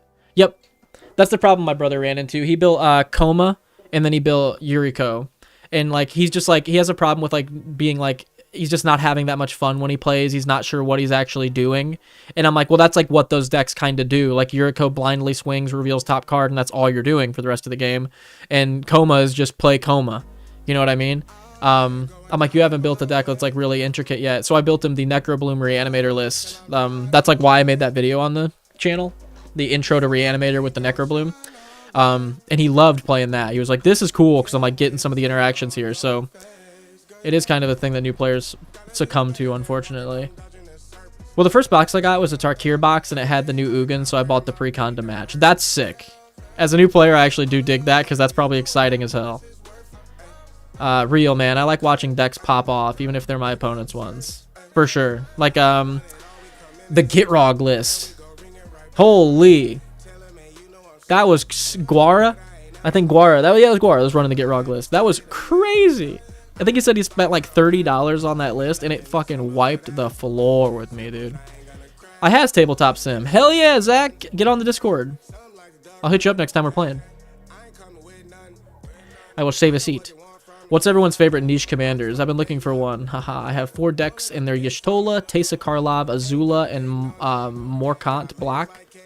Morkant Black is my favorite color. Or Morkant. Oh, there we go. Morkant Black is my favorite color. There we go. I like the one that gives Encore. This just comes to my head as something to build. Arami. 1 blue, black, 1/4, tap it, exile cards from your graveyard equal to the number of opponents you have. Target creature card in your graveyard gains Encore until end of turn. The Encore cost is equal to its mana cost, so you can pay its mana cost and then make a token of it for each opponent you have that enters the battlefield with haste. And it attacks those opponents, and you sack it at the end of the next turn. Or at the end of your turn. Arami is fantastic. This is just a cool one that I recommend to everybody. Whenever anybody wants like a unique, cool commander to build, that's like kind of a little out there, a little like not common, I always recommend Arami. I think Arami is very, very good. Also good flavor. Tevesh set is very cool. I built an Obeka Spitter of Second stack, and doing all the upkeep triggers, especially Initiative Dungeon, felt very much like watch me play Magic. Maybe I just need to get way faster with it. I think Obeka is naturally going to feel like a watch me play Magic deck. It feels equivalent to stacking extra turns, where it's like, sorry, but this is just how the mechanic works. You're going to have to watch me play Magic. I don't think you can really get around that too much. You could definitely improve it by getting faster, though. I do agree. How do I join the Discord? You said that's how I would join the Tabletop Simulator.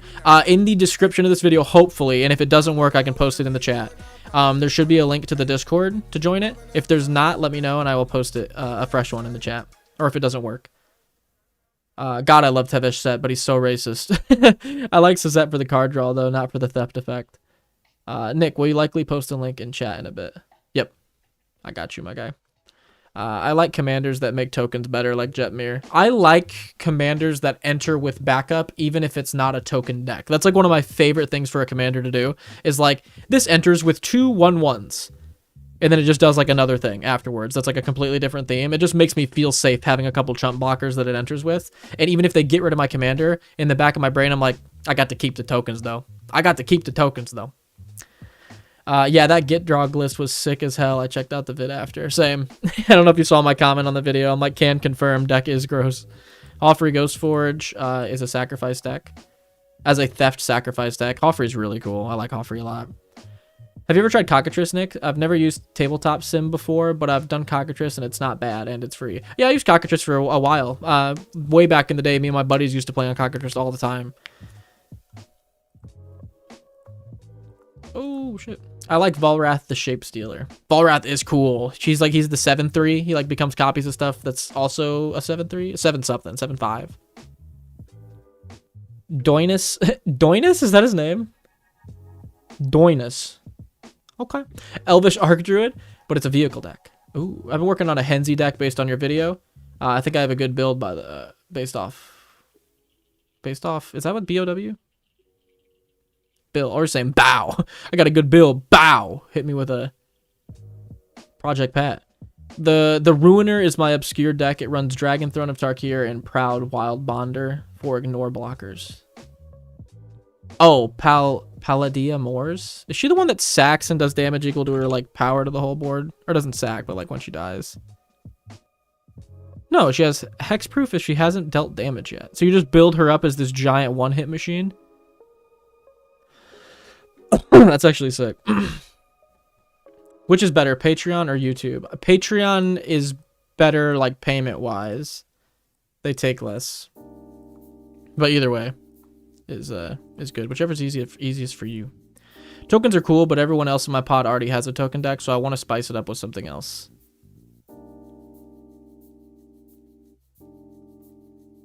Now, I have a real problem because I can't play commander that are above 4 mana, unless it's green, because I have a huge commander anxiety that it will be removed instantly and I won't be able to recast it again. That is a fair commander anxiety, but to be fair, you saw with Taval that even under 5, that can still happen. If they want it gone, they'll make it gone.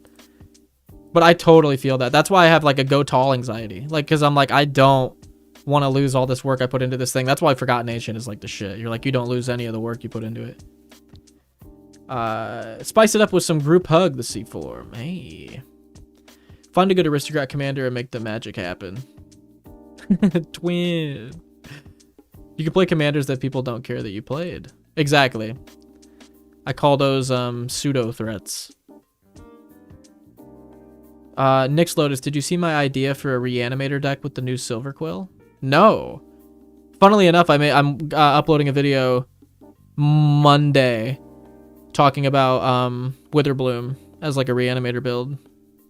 So that'll be interesting. Hopefully you guys check that out. That's why I usually build cheap value engine commanders. I love them like that. Yeah, that's fair. That propaganda did work the other night, 3-0, and that just randomly popped into my head. 3-0 and played a propaganda. He was getting mana screwed, but he hit his 3rd mana and played propaganda, and like that was genuinely enough to keep people off of him forever. It was like the perfect card for the situation. Oh, you want evil ass group hug? Make Bumbleflower. If you're looking for evil group hug, I think Bumbleflower is the perfect option for you. Holy value. I was thinking Silver Quill that uses the commander to copy reanimation spells and then puts threats back into the grave to reanimate again. Ooh, yeah, you casualty the threats back into the grave to reanimate again with the reanimator spells that you're copying. That's actually really cool. I have seen someone pay 18 mana for a Prosper, and the fact that they had enough mana and treasure tokens to do that explains exactly why that Prosper cost 18. I use her as a Voltron that doesn't attack with Dragon Throne to give all my creatures at least +7/+7 in trample. Oh, so you throw it on that dragon that gets hexproof as long as you haven't attacked. You throw Dragon Throne on there and then just buff your creatures with her. That's cool. I actually like that. Yes, I have an evil Glunch deck on my Architect. Just use Edgar Markov as your commander. How are they going to remove my commander now? Yeah. Totally not a busted commander, by the way.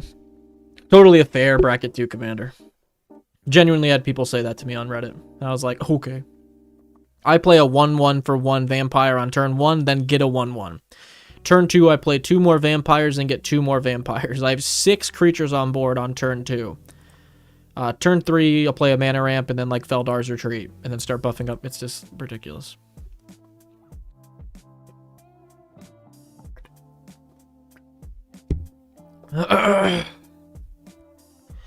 If you like black, you could try to build around my Scornful Striker. If your pod likes tokens, run Virulent Priest and Hissing Miasma type of cards.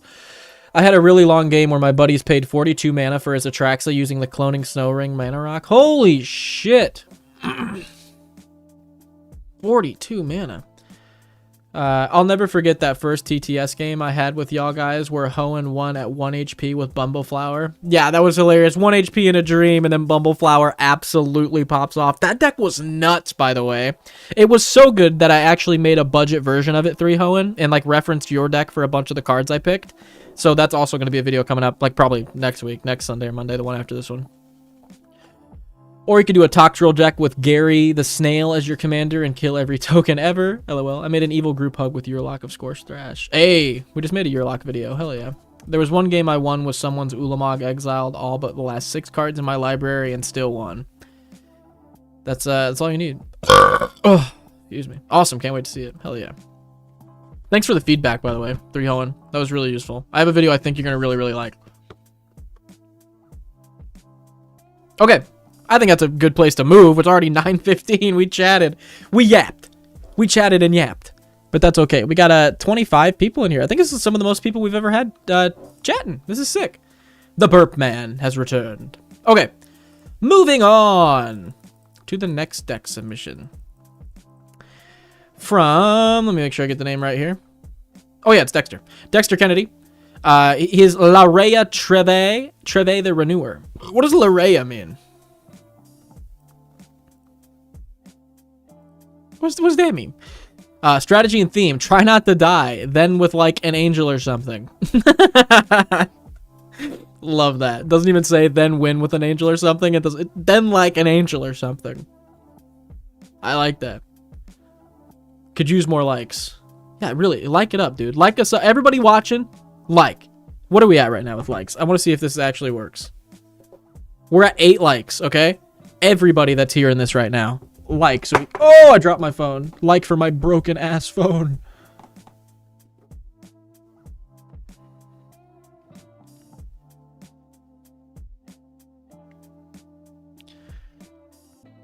Could use more likes. I'm the 8th like. Fitting.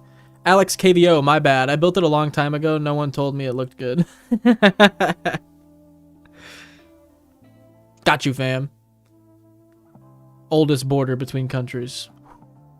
Likes aren't special anymore. Oh, yeah, they are, dude. To me, likes are in the eye of the beholder. And they're special to me, dude. I'm going to spam hearts. Spamming hearts, dude. Okay. Let's see here. Power level casual.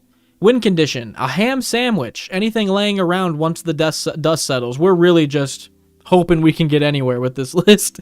Favorite interactions. Land tax plus scroll rack to convert the basics into real cards. That's actually really funny. It's one of my favorite things. Also, popping a Defense of the Heart to just find like a Chroma and Verdant Force is a certain level of anticlimax that's funny to me. That is hilarious. So if you guys don't understand land tax plus scroll rack, land tax will let you tutor up, I think, 3 lands if you're behind on lands and put them into your hand. And scroll rack will let you put your hand into exile and then draw that many cards and then kind of like swap your hands in and out. So with land tax, you can make your hand size bigger before you scroll rack, which is really funny. And it's extra funny because this deck runs under this stipulation of all the cards have to be old border, like old cards. So the fact that you're doing funny shenanigans like that with an old border is really, really funny. And then also popping a Defense of the Heart where you get to tutor up 2 creatures and put them into play. Everyone at the table is going to be like, hey, and that's the end. Let's start scooping.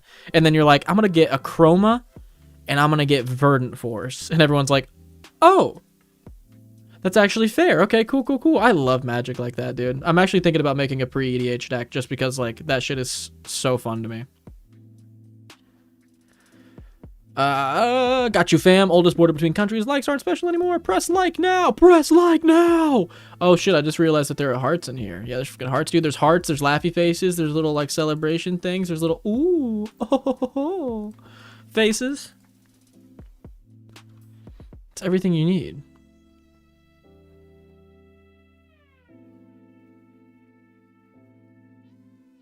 Let's see where we're at. Let's see if we got a like update. We're at 16 likes. Holy. Good job, everybody. Good job, everyone. You killed it. Now, everybody type in chat so YouTube algorithm sees it. And, wow, this is the best stream. More people should get in here. That's what I did during one of my videos. I started out and I was like, if YouTube algorithm's listening, promote this video. Put it on the front page. You gotta try everything you can try. Okay, so Dexter Kennedy's Treva deck. Here to kill people with old bad cards. Hope this lets people go down memory lane. Not using any retro frame reprints, they have to be proper old. Also plays into the fact that it's more of an art project than a deck.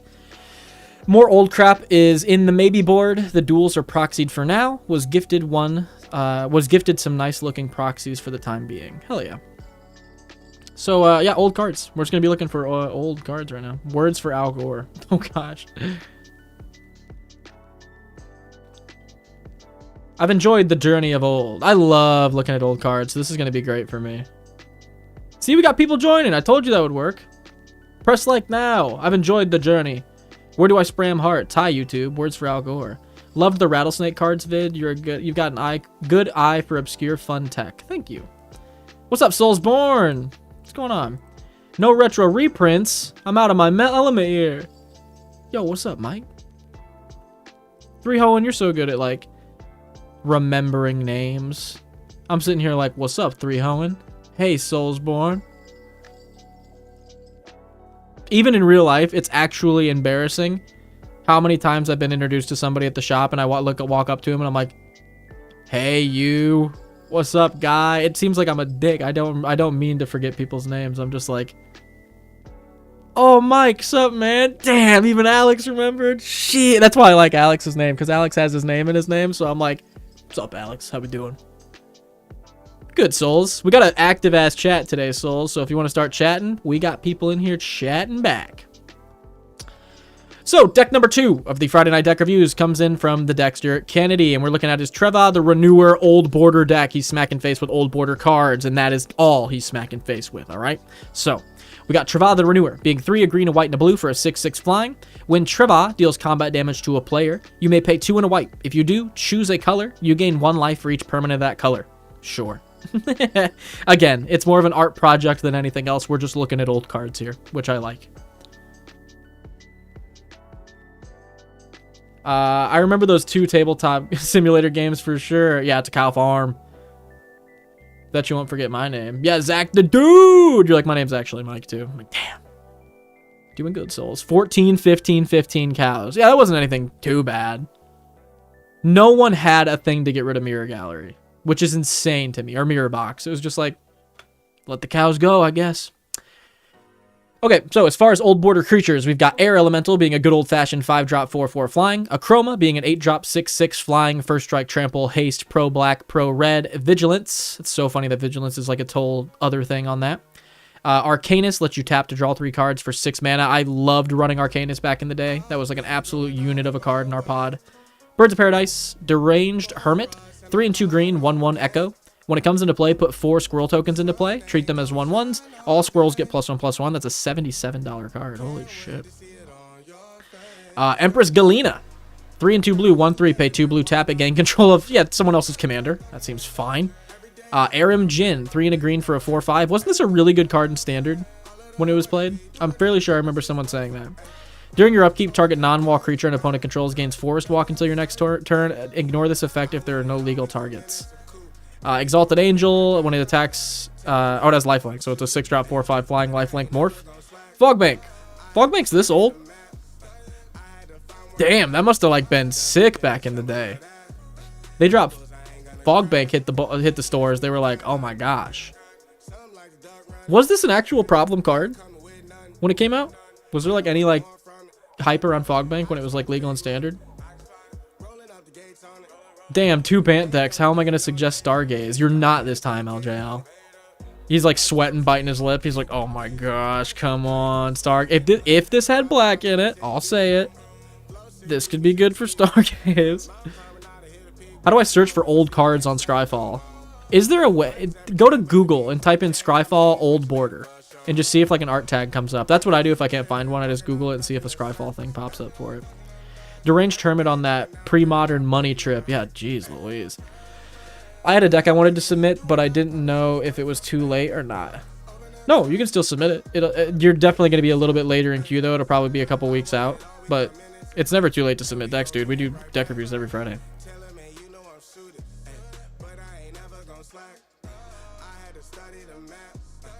It got put into a list. It probably won't be reviewed. Yeah, exactly.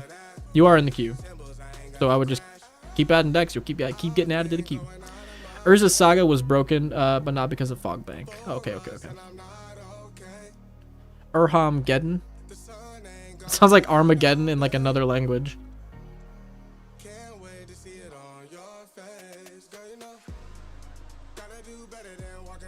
Ernham?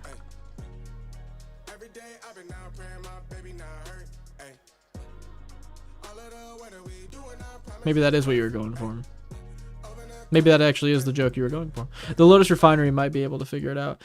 Maybe, dude. It's been such a jerk lately. I was talking to my brother about it because me and him are the ones running it. And he's like, yeah, Lotus Refinery just took a 180. It's like recommending nothing but blue cards to people. So we kind of went in there and tried to fix it a little bit. So let me know if it's working the right way now. Scryfall search for old cards is :old. Nice. Ah, big facts. Big facts. Okay. Oh, Forgotten Ancient. Ooh, I forgot Forgotten Ancient's an old one. Finn. Hello, Finn. Hearts in the chat for Finn. Oh, there's 100% too. Keep it 100 for Finn.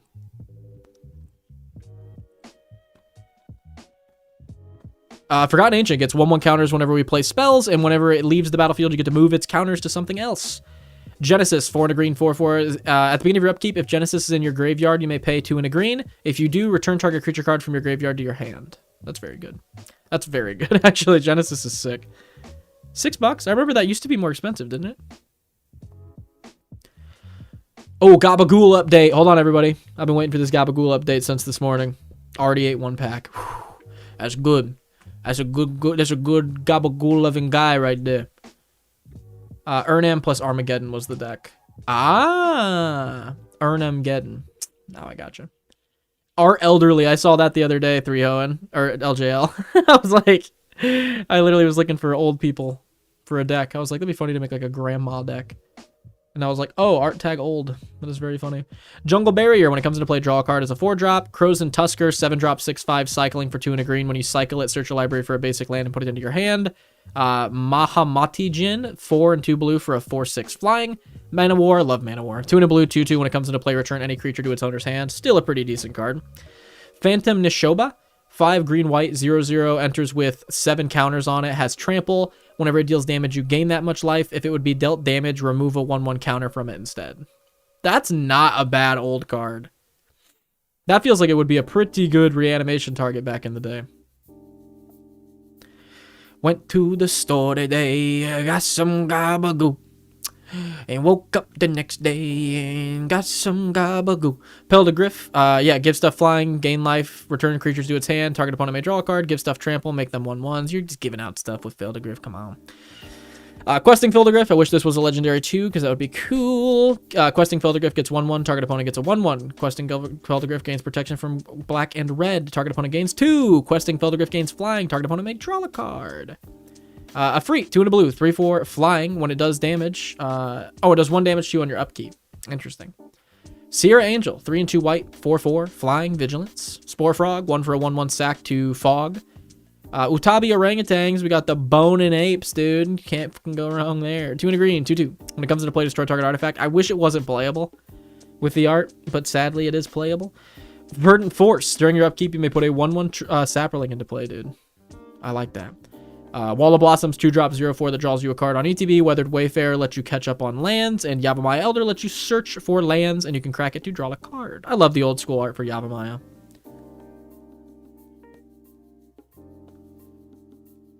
Gotta suggest everyone's favorite free green card, Abundance. People really do like Abundance. I see it in a lot of decks you guys submit. 2 and 2 green. Maybe they already have Abundance. Let me check. No, they don't.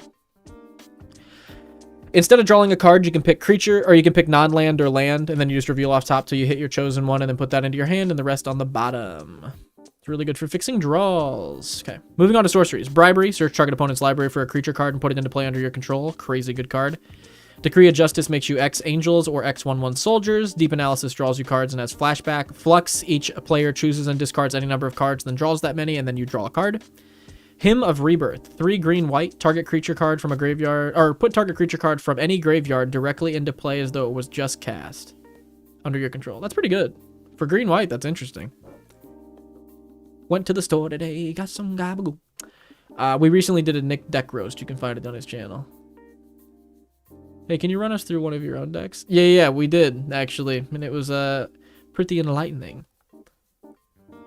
Ghost Ship is a nice old card. It used to be a ship creature. Now it's a spirit. It used to be a ship creature. Like, fuck it. We'll just put whatever on it. 2 and 2 blue, flying, pay 3 blue, regenerate ghost ship. It's kind of cool. It's a maybe. Alluring Scent. Alluring Scent. Alluring Scent. 1 and 2 green. Choose any one creature this turn. All creatures able to intercept that creature do so. I like when they used to say intercept. That was cool. Route. 3 and 2 white. It's a board wipe.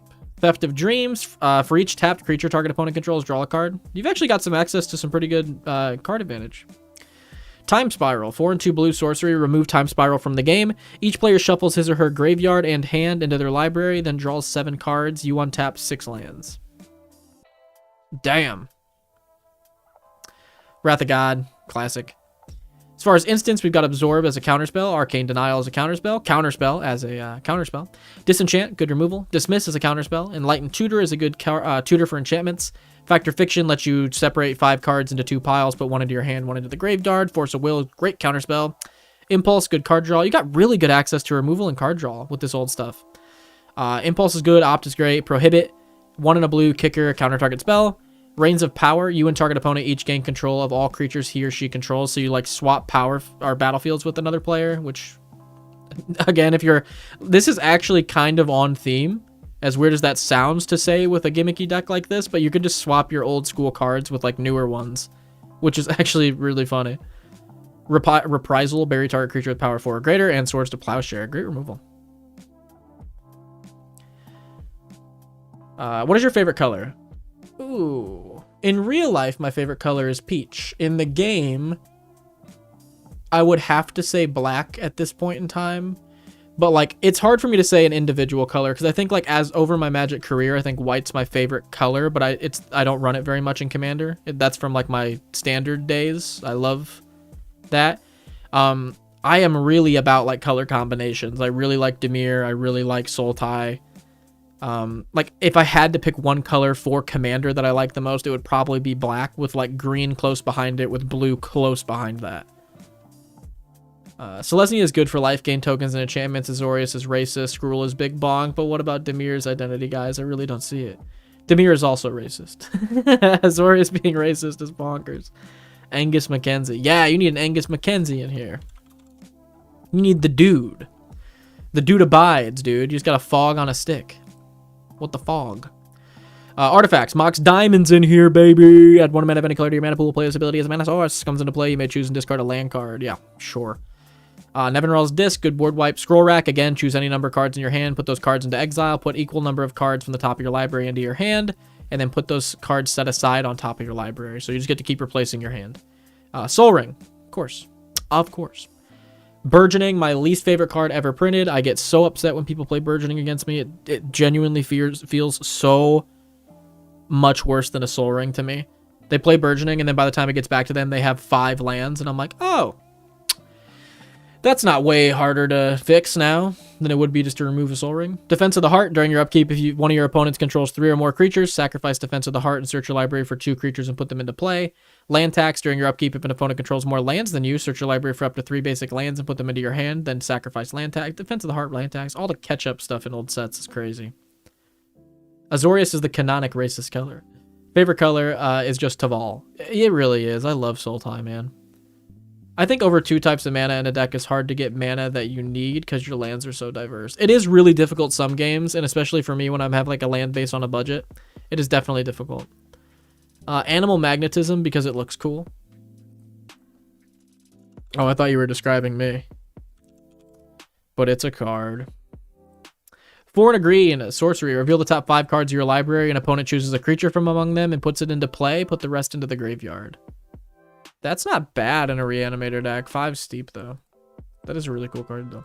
I like that. Power Leech. 2 green enchantment. Gain 1 life whenever one or opponent's artifacts become tapped. Rhystic Study. Draw cards when they play spells. Survival of the Fittest. Pay 1, choose and discard a creature card. Search your library for a creature card and put it into your hand.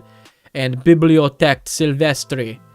Sylvan Library. You can it's way too complex to talk about. You look at your 3 cards off the top, I think, instead of drawing. You can put them into your hand by paying life. It's very good green card draw. And then old school lands. We got Adakar Waste, Ancient Tomb, Brushland, City of Brass, Floodplains, Flooded Strand, Elfheim Palace, Coastal Tower, Forest, Grand Coliseum, Grasslands, Irrigated Ditch, Reflecting Pool, Plains, Lotus Vale, Island, Savannah, Skycloud Expanse, Sky Shroud Forest, which looks super cool. I love that art. Sungrass Prairie, Tundra, Tropical Island, Thawing Glaciers, Tarnished Citadel has always looked like an old box TV to me. I love this art. It literally looks like the TV that I used to have in my basement as a kid. Like, we even had a slab of cement in the basement that, like, our TV sat on. That literally, it just reminds me of it every time. Windswept Heath, Yabamaya Coast, and Yabamaya Hollow. Very cool deck. Again, it really is like looking through. Considering, holy... You got a lot of considering in here. Anul because it looks cool. That does look cool. Counter target artifact or enchantment spell. Put a Rasputin Dreamweaver in this deck. Rasputin. Rah, rah, Rasputin. Where the hell is he at? 4 white and a blue, 4/1. Enters with 7 dream counters on it. Remove a dream counter to add a mana. Remove a dream counter to prevent the next 1 damage. At the beginning of your upkeep, if it started your turn untapped, put a dream counter on it. That's actually kind of cool. For being an old card, that's actually not terrible. What's my favorite card? Honor the Pure.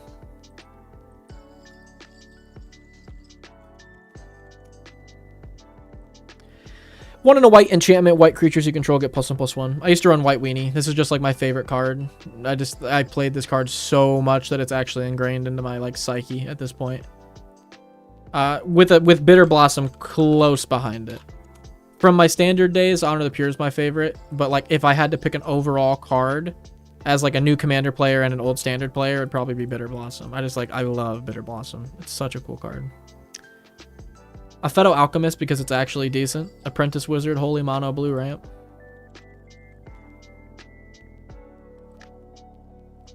One and 2 blue, pay 1 blue, tap it, add 3 colorless to your mana pool. That's actually not bad at all. A 2 mana accelerator in blue for 3. Who was gonna tell me about this? A Phaedo Alchemist. This card was like expensive as hell for a while. And then it randomly is like, I'm $2 now. Feels so good when you sell a card when it's really high and then it drops. You're like, oh, thank God. 2-drop, tap it on tap target creature or artifact. Sure. It's old border. None of the Legends banding lands in here? I mean, how can you say no to Adventurer's Guildhouse? Ooh, yeah. All your green Legends gain bans with other Legends. How can you say no to that? Is a perfectly asked question. How do you say no to this? It's so endearing. Look at the heart. Look at the, I was going to say heartwork. Because that's what this is. Look at the amount of heart that went into that. Mossborn Hydra. I'm a dirty mono green standard player. That's fair. This thing's disgusting. I was considering putting this into Vol just as like a mid-game threat, just to have popping off while I do my reanimator thing. And then if they handle it, I just like reanimate it back. It's such a gross card. I need some more mid-game threats in that deck. I got to play Griswold the other day, and he actually did work. He got up to like a 9/9 trample, like a ton of different triggers and interactions went off because of his plants. He got my respect way more than he had before. I got to play him, and I was like, I actually don't hate this. He's actually pretty good. If the board wouldn't have gotten wiped, Griswold would have done actual, like, crazy work. I am new to Commander. If you could pick any Commander, what would it be? Like, if I could design my own Commander, or if I could, like, pick one existing. Because if I could pick one to existing, I've already got it. Like, Taval's my Commander. I love Taval. If I could only pick one Commander, it'd be Taval. Finn EB, pick a theme, and we may help you with the Commander. Pick a theme. We may help you with the... Oh, what the... Hey, we got someone singing? Okay, yep. Captain Sisse, come on, that goes in here. Put Captain Sisse in here. Elvish Piper, put Elvish Piper and Captain Sisse in here. Come on. Korean Druid's kind of cool, actually. Wait, there's new art for that, isn't there? Yeah, I was gonna say I remember that there being art for like this in like an M set. Yeah, she's cool. Even Liberator because it looks cool. I think that's the only real like reason you have for anything in this deck, right? Because it looks cool. Oh, that does look cool. 2/2 white flying morph for 3 and a white. When Aven Liberator is turned face up, target creature you control gains protection from the color of your choice until end of turn. It's not bad. Something funny. Land Cap and Velt are cheap, fun untapped duels, especially if you run the tap for 2 mana of the other any other land ores. Land Cap?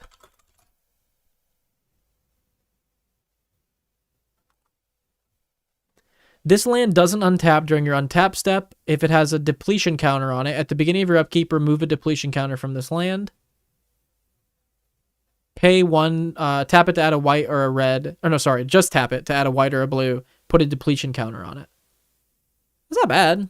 It's like, say, like if you're forced to run old school stuff, I think that's not terrible. A troll deck, but it actually works. There's this really funny commander called Pruvac. Your friends will love you. Yeah. Oh, yeah.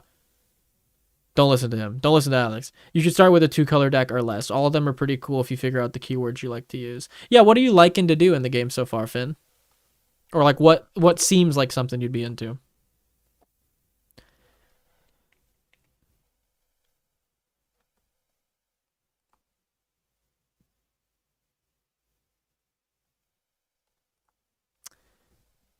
You were looking precisely for Feldegriff. I mean, yeah, Feldegriff is like jank as hell. Do some group hug stuff.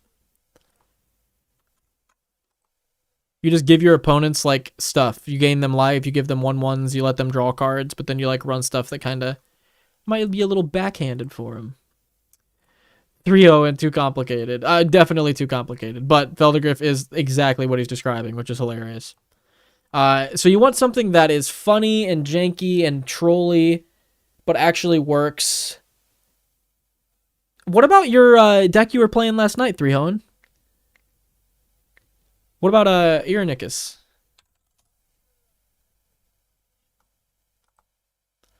Two a blue and a black 3/3 at the beginning of your end step. Target opponent gains control of one of your creatures. Put 2 1/1 counters on it and goad it, which means it has to attack each turn, but it cannot attack you. And it has this creature can't be sacrificed. Whenever a creature you own but don't control attacks, you draw a card. This might be a little complex for a new player.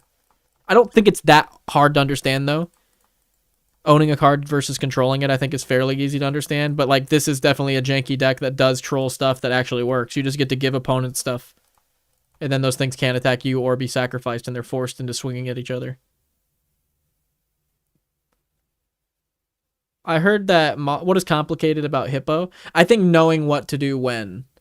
At least in my eyes, but I've never played Hippo. So maybe Hippo is just really simple, and you just dump mana into it, and just that's it. I heard the Mothman fella was pretty good. Mothman is really good, but the rad tokens are a little complicated. Even I'm still, like, Rad counters mill you and then remove themselves if you hit non-lands, I think. I'm still not 100% sure what they do. The only deck I have is a precon for Group Hug. Oh, is it Bumbleflower? It's a very good precon to have. Well, Hippo's not really a starter commander. Oh, that Garbo Aeronicus? LOL, sure, but I'm not going to share my list. It's horrible. Jasmine Boreal of the 7 is perfect for you, Finn. That's what I said for my Meaty Magic video. I made this deck for Nick. You just run all vanilla creatures. So you just run creatures with no abilities and just ramp into them. It's perfect. Yup, Bumbleflower. Bumbleflower is very good. That's a great deck to have. So you've already kind of got the Group Hug thing going. Let me think. Cedrus is one that I really like too. All your creatures in your graveyard have Unearth for 2 and a black, so you can pay 2 and a black to get them back into play for a turn. They gain haste and you sack them at the end of turn. Or exile them at the end of turn. Cedrus is fun. Read the original text for Chaos Lord. That's a fun one. Chaos Lord. First strike. Chaos Lord can attack the first turn it comes into play on a side, except the turn it first comes into play. Chaos Lord can attack the first turn it comes into play, except the turn it first comes into play. Okay. During your upkeep, count the number of permanents. If that number is even, target opponent gains control of Chaos Lord. Good lord. Arabella is pretty good too. Tokens go wide type deck. Arabella is very good. Yeah, if you want to check out my video on my channel that introduce your friends to Magic for $10, like all those decks are going to be very beginner friendly and really good. I think those will all be, like Arabella was in one of those videos. I think those will be great suggestions for it.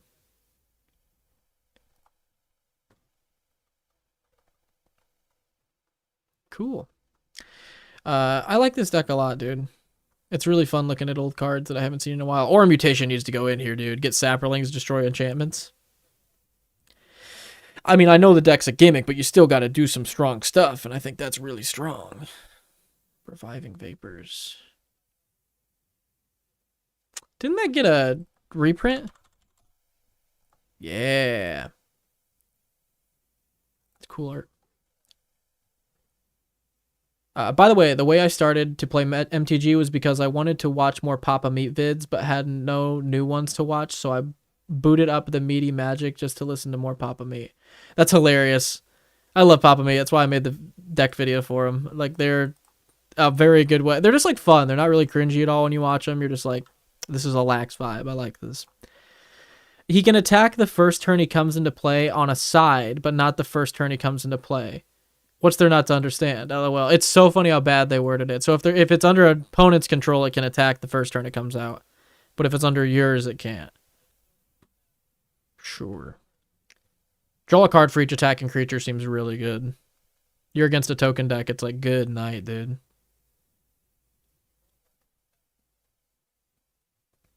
I like Credit Voucher, too. It's a colorless wheel. Carpet of Flowers? Put that in here, dude. You got some absolute bangers that need to go in here. Humility. Opalescence. Oh, those all go in here. Come on.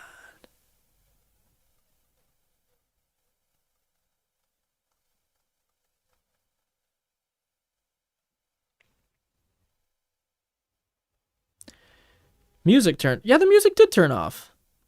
It actually closed out. I don't know how it even did that.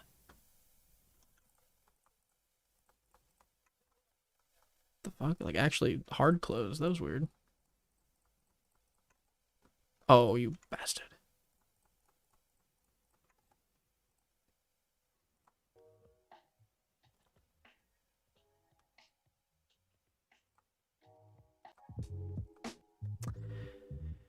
Is this a mirror room deck? If it was old border, dude, yes. I was looking at a commander. It was something the strategist. Arcades? I have a video talking about him.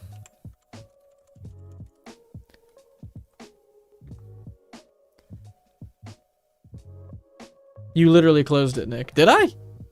I do that all the time instead of minimizing stuff, and it confuses the piss out of me all the time. I'll be working on a script, and then be like, oh, my music changed, and then close out of the script hard, and then go to load it back up and be like, what what the hell's going on? I did that the other day with my computer restarting it. I, like, 3 times in a row was meaning to just restart my computer, but I hard shut it off. And I was like, I swear I hit restart, but I guess I hit shut off. It's super weird. Every deck is a mirror room deck. Yes. Baki's Curse because it looks cool. That does look cool. 2 and 2 blue. Baki's Curse deals 2 damage to each creature and each aura attached to that creature. Oh, for each aura. Okay. I was like, why is it doing damage to the auras? Love sharing old stuff. Had to dip for the last half of the review. We'll rewatch to see the suggestions. I'm back now. XDD. That one.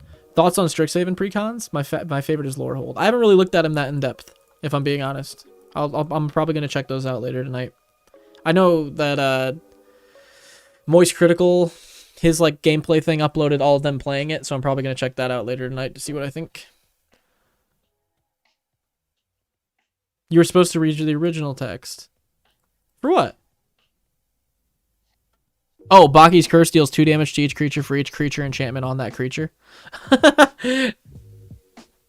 Good grief. And how do brackets work? Brackets are a thing that the Commander's Rules Committee were working on for a while, and it's like a way of determining what power your deck is. Like, bracket 1 is like a deck that's kind of not really having a direction. It's really gimmicky. You're just there to have fun. It's not really there to try to win. Bracket 2 is like a pre-con most of the time. Bracket 3s, I think, include game changers. Correct me if I'm wrong. And then bracket 4s are like your extremely try-hard casual decks. I believe so. Correct me if I'm wrong. That's how I understand it.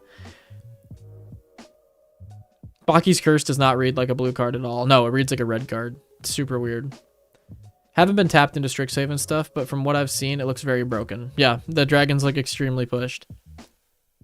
I'm definitely going to hop on the Orzhov Strixhaven precon. That is fair. Yeah, that's my second favorite. Billy Grunt, yo! Or Billy Gurnt. What's going on? Bracket 5 is the highest, I believe. Yeah, bracket 5 is like... Is that CEDH? Would bracket 5 be considered CEDH? Or is that like its own thing? Every deck is a bracket 2 or 3. It really is. Like, if you're playing casual Commander, most decks are going to be a bracket 2 or 3. Brackets are put in place so you can play at tables with similar power levels to maximize fun stat of the game. The higher the bracket, the more broken the decks are. Hell yeah. Yeah, bracket 5s is just CEDH. Bracket 5 is CEDH. Okay. So bracket 4 is like the highest competitive level casual deck you can build. And then bracket 5 becomes CEDH. Is bracket 3 the game changers thing? Because there's a bracket that like there's a rule where if like you run 2 or more, or 3 or more, or something like that, game changers, it immediately makes it a certain bracket. Is that 3? I'm a Golgari main. Ew. Oh my god, I feel you, dude. Dimir, Golgari. Love that shit. Simic. I love Sultai, dude, because all the combinations in it are so good. Giga optimized bracket 2 is the most fun way to play Magic. Totally agree. Yeah, bracket 3 is the game changer one. Gotcha. Bracket 3 is around 3 game changers. I don't think you should really go off of that, though. Me either. I don't think I run game changers in my decks. I really don't think any of my decks have any. If you have at least 1 game changer, it's considered a bracket 3. Yeah, I don't think I run game changers. I don't think Craterhoof's a game changer, though. Yeah, I don't think it is. Yeah, I don't think I run game changers in my decks. So I think all my decks are like heavy bracket 2s, like optimized bracket 2. Like Alex was saying. That is definitely where I live. I was going to say, because most of the game changers are game changers because they don't require anything else to be broken. So Craterhoof doesn't meet that criteria. Yeah, my friend said 4 game changers made it a 4. I guess. That's just such a weird stat for me because it's like you're not playing those game changers every day. It's saying it's a 4 off the chance that you do play those every game. Which is kind of weird. Because it could be like a 2. But if those things come out, that'd be really good. Precons are 2 or 3. I think precons are like 2s, like is what the community or the rules committee was like kind of trying to get across, was like a precon would be considered a 2. An upgraded precon would be considered like a 3, maybe, if you start adding like game changers to it. I'm pretty sure. Well, you should find a way to build an engine that allows you to reuse certain cards. That sounds like it would be fun to you. Yeah, true. I don't think the number of game changers you're running should dictate the bracket you're in. They're guidelines, but they're not rules. Exactly. That's how I feel about it as well. Put more recursion in your deck so you can reuse the cards you like. Also, there's lots of cards with similar effects to each. You might like the Necro Bloom Reanimator list on the channel. If you want to look at the intro to Reanimator video, I think you actually might like that. That would be kind of cool for you. Precons can be 2 or 3 if it has an infinite. True, a couple of the precons actually do have infinites in it now, which is crazy. I mean, the Taval precon came with, I think it came with Altar of Dementia, if I'm not mistaken.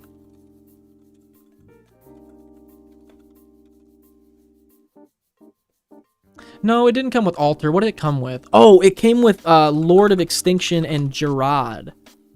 Power is equal to the number of cards in all graveyards, and then Gerard, you can sack a creature and deal damage equal to its power to all creatures. Like, even the Taval list had those two in it, which was kind of like a one.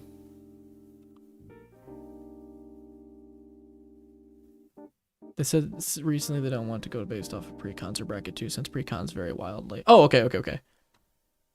Titus had an infinite, therefore I'd say it's a bracket 3. That's fair. Can I show you the most powerful deck of all time real quick, next Lotus? Send it over in the Discord, my guy. The main indicator of a bracket is really when you can kill a player or win the game. I do have to get out of here at 10 though, and it's 9:55. So I don't think I'll have time to go over it, LJ, but I will check it out. When you can kill a player, win the game. If you can kill the win before turn 6, it's a bracket 4. I really like that logic, Sean, and I was actually thinking about I actually sent 3Ho and stuff a video about like determining card value based off game length. The card value part of it didn't end up working, but I do want to end up making a video talking about like considering your average game length when it comes to threat assessment. It's not necessarily a power thing, more of a style deck gameplay. This deck. A precon with an infinite is so funny to me. It is really funny. They kind of messed that up with recent precons because decks like +1/+1 counter decks from Final Fantasy has Farewell, and yeah, they now have infinites. Yeah, you have Farewell and infinites. Good shit. Yeah, precons vary. That's true. You have a video for every card. I do, dude. That's the idea. I'm hoping to have a stockpile that I could just recommend videos whenever anybody has a question. Oh yeah, I was just gonna ask about that theory you were thinking of.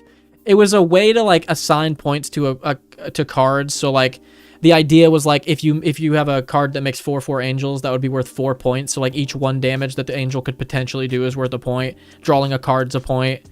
Like dealing damage is a point. Like all the like things you turn into points. So then when you look at a board, you're like, do I kill the Impact Tremors or do I kill the Ledger Shredder? And then with the point system, you're like, well, Ledger Shredder draws a card, discards a card, has flying, has 2 power, and gets more power every time it triggers. So like it's worth a ton of points when you like turn it into value and like into math like that.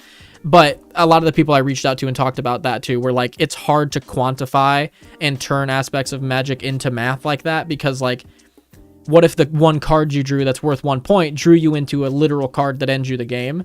Then it's like, then that one card was worth way more than 1 point compared to a card that someone drew that drew them a land. So it really does make a lot of sense. I feel like turns... Oh yeah, I was going to ask about the theory you were talking about. I feel like turns to win also isn't great though. Game length varies a lot based on interaction and varies also, but also some decks are really powerful that go slowly or not great to go that fast. I agree, but if you're in a play group where you repeatedly play with the same people, I do think like equivocating like an average game length is actually a good idea, because like you can be like on average games end around turn 12 to 15. So do I really have to get rid of that 4/4 if it's already turn 12? You know what I mean? Is that 4/4 really going to be the thing that kills me if our games are going to end in the next 2 turns? Oh yeah, I was thinking about the tool. I think maybe there should be multiplayer added to cards that trump your deck, but your deck strategy specifically.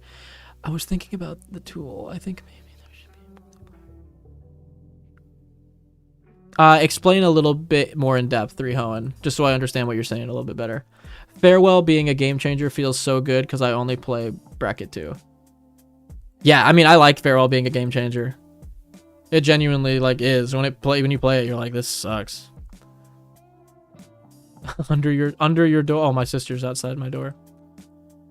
Have you made a video for threat evaluation? That is actually what I'm really working on right now. So in the next couple of weeks, I have a video talking about burying the lead, which is like kind of a form of de-threat or de-escalating yourself so you're not a threat. So I think that is going to be a useful video for you to watch if you're interested in that. But I've been working on for years coming up with a video talking about threat evaluation, and I'm trying to get it right because that's one of the things my brother has a really hard time with when he plays, is like knowing what to get rid of. So I've like very much been trying to make a video on that. So you saying that, I'm definitely going to work on that a little bit harder and see if we can get that rolling. Sandbagging. I wanted to make a video about that too, and I sound dumb, but I'm just going to ask it because I'm like the guy that's not really that embarrassed to ask dumb questions. Sandbagging. What exactly do we mean when we say that? Like not winning when you could win? Is that what that means? Like if I'm playing a reanimator deck and there's cards, and there's a card that is exiling cards from my grave and not letting me move my cards from grave, then that card gets a point multiplier since it affects you more. Oh, that's a super good idea. Yeah, see, that's why the point system, I totally agree with you guys. It is really hard to actually quantify. But like you guys said, I think there are aspects of the video that are cool, that are going to make it into future videos. But it is really hard to quantify though. But it is good to have your thought process or your brain in that like zone so that you can actually be thinking about what's a threat, even if you can't quantify it. Can you look at Mimeoplasm? Oh, Mimeoplasm's so cool. That was one of my cousin's first decks. Exile 2 creatures from your graveyard. It gets the abilities of one, or becomes a copy of one, and then gets an additional 1/1 counter for the power of the other. Such a good card. Sandbagging is playing suboptimally to please the rest of the table or to keep the game going on longer. So that's dude, that's exactly what the video is going to be about. I called it burying the lead, but that's exactly the same thing, sandbagging. Yep. Exactly what you were saying, holding back just enough not to arouse suspicions. Well, then thank you, because that's a much better way to put it. I like worded it as burying the lead, which I think still works. The analogy between burying the lead in like news and then burying the lead in Magic, I think still works. But yeah, sandbagging, exactly. I think like sandbagging is a big reason a lot of people don't. I mean, Nick, that point idea can be developed into genuine game theory. That's what I'm thinking. I think we need to actually like develop it more as a community. So I'll reach back out to you guys so we can like kind of hammer in some of the sides of it. But yeah, that video in a couple weeks coming up is going to be about sandbagging. So hopefully you guys like that. All right, it is 10. I got to get out of here, guys. But I appreciate you guys watching. We had a super active chat today. If you guys want to submit your decks for next week's Friday night deck reviews, you can become a $1 patron on YouTube, a YouTube member, or a $1 patron on Patreon. Helps me out a ton. How to sandbag like a gentleman. Clickbait for the win. It honestly might be the title. I mean, the point idea... Oh, yeah, you already said that. Sorry. Cool. Thanks for stopping in, everybody. Thanks for stopping in, Zach. Thanks for stopping in, 3 Hohen. Thanks for stopping in, Alex. Thanks for stopping in, Finn, Zach, Katie, Finn, 3 Home we already did. Busy Fufu, Alex KVO, Sean. We had so many people in here today, dude. This was sick. Soulsborne, Billy Grunt, Zach. We already did Zach, I think. Dexter Kennedy. So many people in here today, dude. This is sick. Zach the Dude, Johnny Zertz. Let me know if I missed anybody here. All right, I think we got everybody. We had like 28 people here at the max. That's the most we've ever had, I think. Good shit, guys. I'm excited. I am going to edit this one down and re-upload it because we're going to start doing uploads on Thursdays, but Thursdays are going to be kind of the smaller uploads, so they're either going to be edited down Friday night deck reviews, because I've been wanting to do this for a while, so I've really tried with this one to have some notes beforehand, be a little bit more lively. Chat was super lively, so that helped a ton. So Thursdays, it's going to be either smaller videos or uploads of these VODs, and then normal Sunday and Monday uploads. We do have an editor on the channel now. We have someone that is editing one of our videos every week.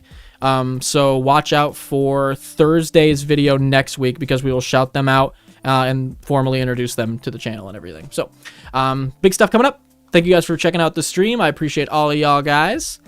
And I will... You skipped LJL. I skipped LJL. LJL, I'm so sorry. I think my brain assumes LJL is just included, because he's the GOAT, dude. All right. Thank you guys for stopping by. Appreciate it. It was a good stream. Great stream, boys. Hope you guys had a fun time hanging out with your favorite streamer. Oh my gosh, my back. I'm gonna grab more coffee. Maybe some more Hawaiian sausage.